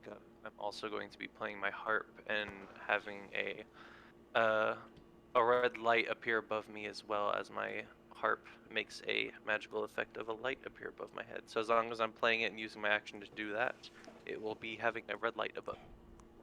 You guys kind of put this red light on you, and it washes this this rope bridge across this like deep gorge. That sharp kind of slope on one side. Down below you, you can see that it goes for 100, maybe even farther feet below you. As it kind of sways here, Jove, with your survival, you know that there doesn't seem to be a good... You have to get over this gorge if you're to continue on towards the Fallen Star Mine. Yeah, there's no magic on it, mate.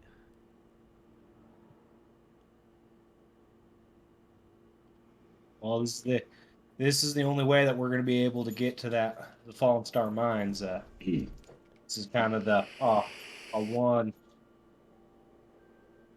path, so we're going to have to be real careful over this gorge. Jove, since you are a little bit slower than Rory and I, it's probably smart that you go first. So if something goes wrong, we can catch up to you rather than you trying to catch up to us. No offense. Oh no, none taken. That makes sense. No, I'm happy to be the first one out. As much as I can. I'll try. I'll go real slow and make sure that it's structurally sound. Hopefully, it is a little more sound than it looks. But all right, we got to do this. I can use the new little staff if you want something to hold on to. As he grabs the 10-foot pole. Or what would become the 10-foot pole. DM, did you say that everybody saw the two figures on the... Jove would have been the one to notice it out, and Jove can point it out to the rest of you. Unless, Jove, you're like, I don't want to show them this. Yeah, no, he totally. And did you say that they're at the other side? So you can imagine this as like, so imagine they're on kind of like a mountain path. And on one side you have kind of the sheer slopes of the mountain, and then this rope bridge ahead of you crossing over to the other side of it. And if you go to the other side, it's kind of the edge that slopes downwards. At least 100, 200 foot drop. These guys appear to be on the mountain slope about 100 or so feet above you, currently like hanging on, watching you. Yeah. Jove is definitely going to point that out, and They've got kind of this white fur, but you see, and what kind of keys you off, Jove, especially your shield of perception alerting you, is these kind of like icy blue eyes, especially lit up in this red now. They just pierce through you. It's kind of this almost strange, like imagine the four-tailed beast from Naruto type of like color schema with this red light on.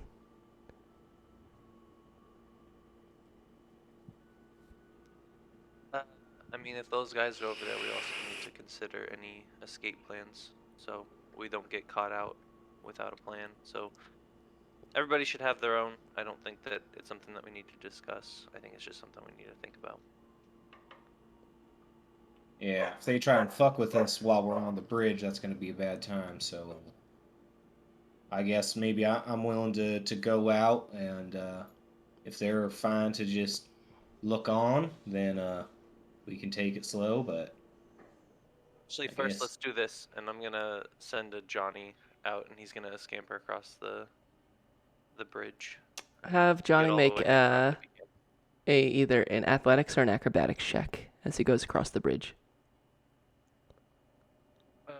Well, he has a -4 strength, so I'm gonna do an acrobatics. So he has a +1 in that.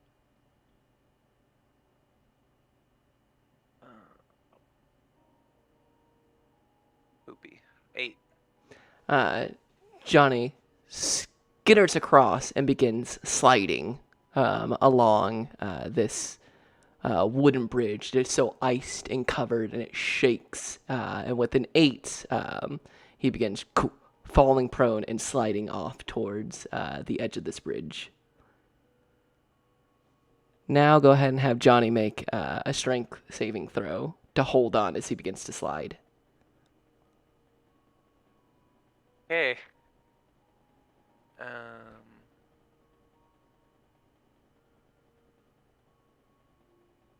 0. A 4 for a 0. Gives you the finger guns, points the hair, it immediately gets re-ruffled by the wind. Skitters across and just... And you watch as Johnny slides off one end of it and hurtles downward 200 feet. On his way down, can I pocket dimension him on his way down? Oh, absolutely. Yeah, you see him go off and you're like, God, Johnny. And with a snap of your fingers, you go into his pocket dimension. So there's that issue. So maybe that 10-foot pole is a good idea to use as some leverage. Yeah, sounds about right to me. I got that, and I do have some like ice climbing gear and stuff like that. So I got some hand picks and things of that nature. But yeah, I'll take that 10-foot pole. Will help with some balance at the very least. So As much as I would love to melt the ice on the bridge, I feel like my firebolts would be too much of a danger of, setting the bridge on fire, and I think that your new candle would just be too slow. oh yeah, It'd be a slow melt. yeah, absolutely. I think we just got to brave this one over, unfortunately. So Does someone want to go with him if it seems sturdy enough so we don't have someone just falling off by their lonesome? Well, I mean, I've got the staff. I might as well go with him, right? You know what I'm gonna do? What are you gonna do? I'm gonna use my action so the light above my head disappears. And I use my action. I'm still strumming my harp, and some ice spike shoes appear as I use my Song of Creation to make ice spike shoes. You do indeed make ice spike shoes. You watch as Freddy plucks some strings, and it's literally like he's plucking the item into thin air. It's like the wind and the snow wrap together and solidify, and Freddy makes some ice pick shoes, basically ice cleats. So I think that gives me a leg up. I would say yes, you will have advantage making your way across this one. With ice spike shoes, I'll say you have advantage moving through this bridge, and you would have advantage on terrain that would knock you prone due to slippage on ice, we'll say, since you are super sneakered up. Cool. So as long as we make it over in 2 hours, we're fine. yeah, and Dom, you tell me. Like I had bought some ice climbing gear. I kind of thought that was going to be in there. So Yeah, you have some with your climbing gear. You have like the ice studs to basically put on that kind of go across the shoes and give you more purchase. So yeah, and this bridge is about 20 feet long. So it's a sizable gorge underneath. Kind of sways and moves back and forth with the wind, moving from side to side, collecting and knocking off snow from it. Freddy and Jove with your climbing shoes and ice spike shoes, created from your College of Creation. Who is attempting the bridge first? I'll go across first, and then wait, are we gonna do singleton at a time, or are we gonna do pairs of twos? Because if we got the spiky shoes, I think we should do pairs just in case somebody needs help getting up. It's a lot better to help somebody up immediately than try and run to them and sway the bridge while they're trying to keep their hold on an ice bridge. I think that's about right, and so maybe Rornak can come with me, and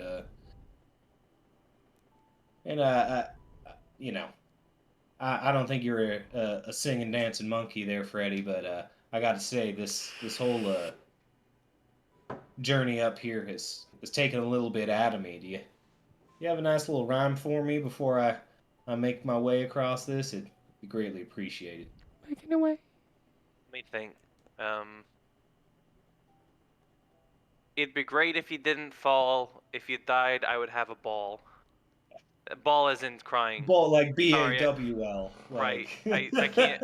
You asked me to come up with shit on the spot. I didn't mean like a good time. Just shaking her head right now.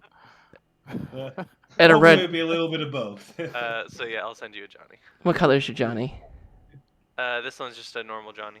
Normal Johnny Normally gets.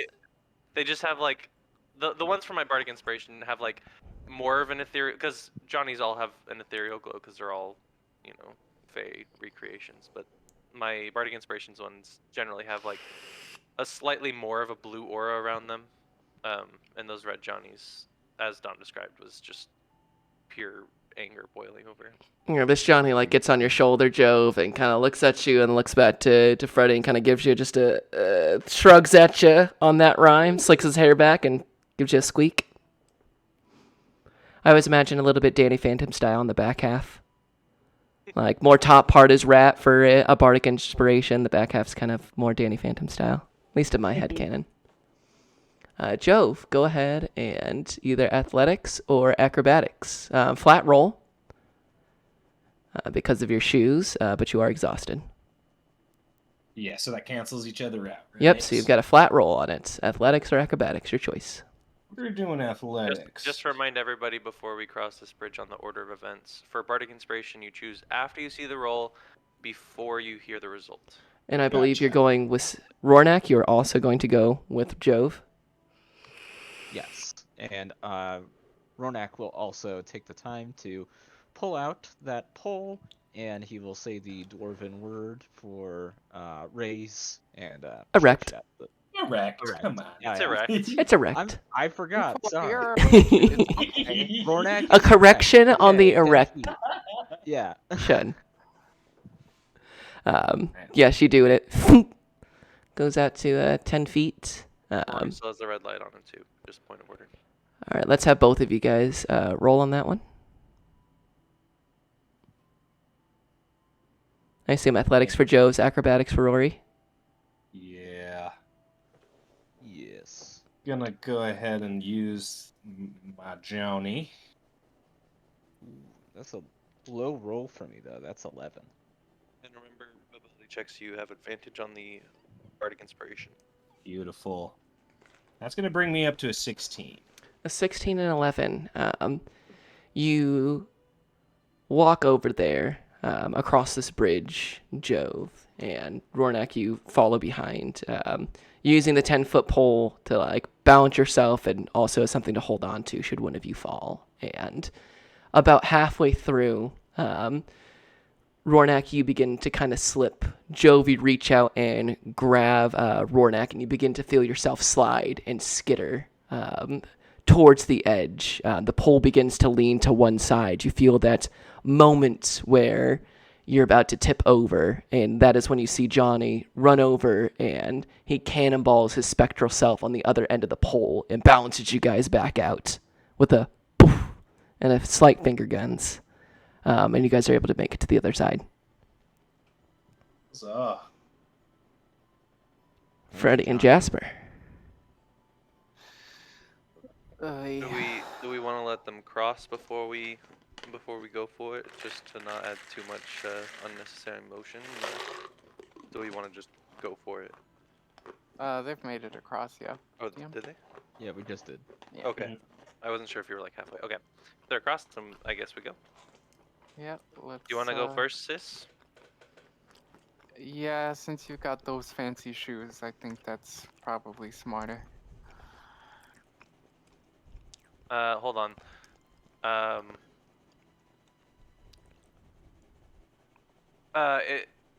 Slipping in a sliding, rocking in a rolling. I don't think I hear the death bells tolling. And another Johnny goes to you. Thanks, Fred. And she'll take a step out onto the ice. Athletics or acrobatics?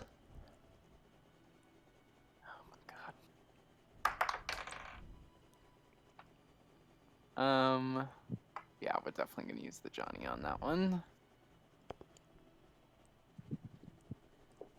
If I don't drop it out of sheer nerves.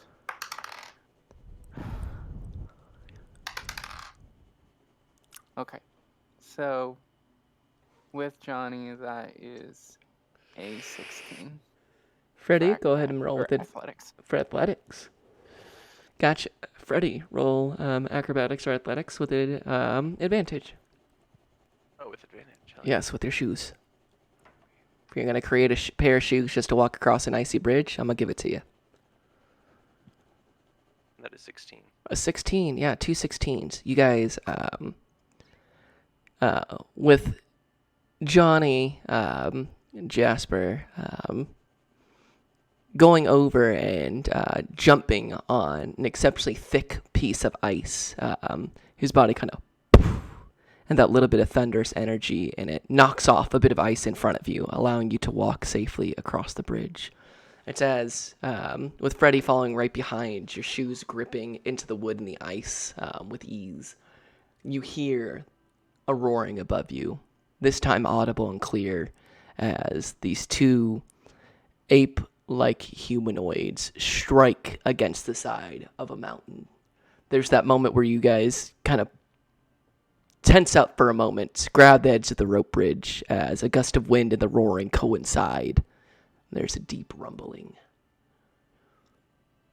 As the snow begins to fall, you see sheets begin to crack and fall down as an avalanche begins to garner steam and burrows its way down the sides of this mountain. You see these two humanoid figures leap off, burying themselves into this downpour of snow and rock. And as it strikes the bridge, that's where we're going to leave it off for this week. Oh my god. Well.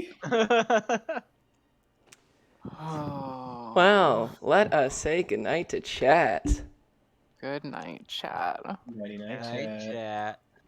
Good night, chat. Thank you so much for joining us for another episode. This one with betrayal and skill checks, magical items, and all sorts of fun things. We will see you next Sunday for episode 39 and part 2 of Mayhem in the Earthspur Mountains. Thank you so much. Peace in the Middle East. Much love.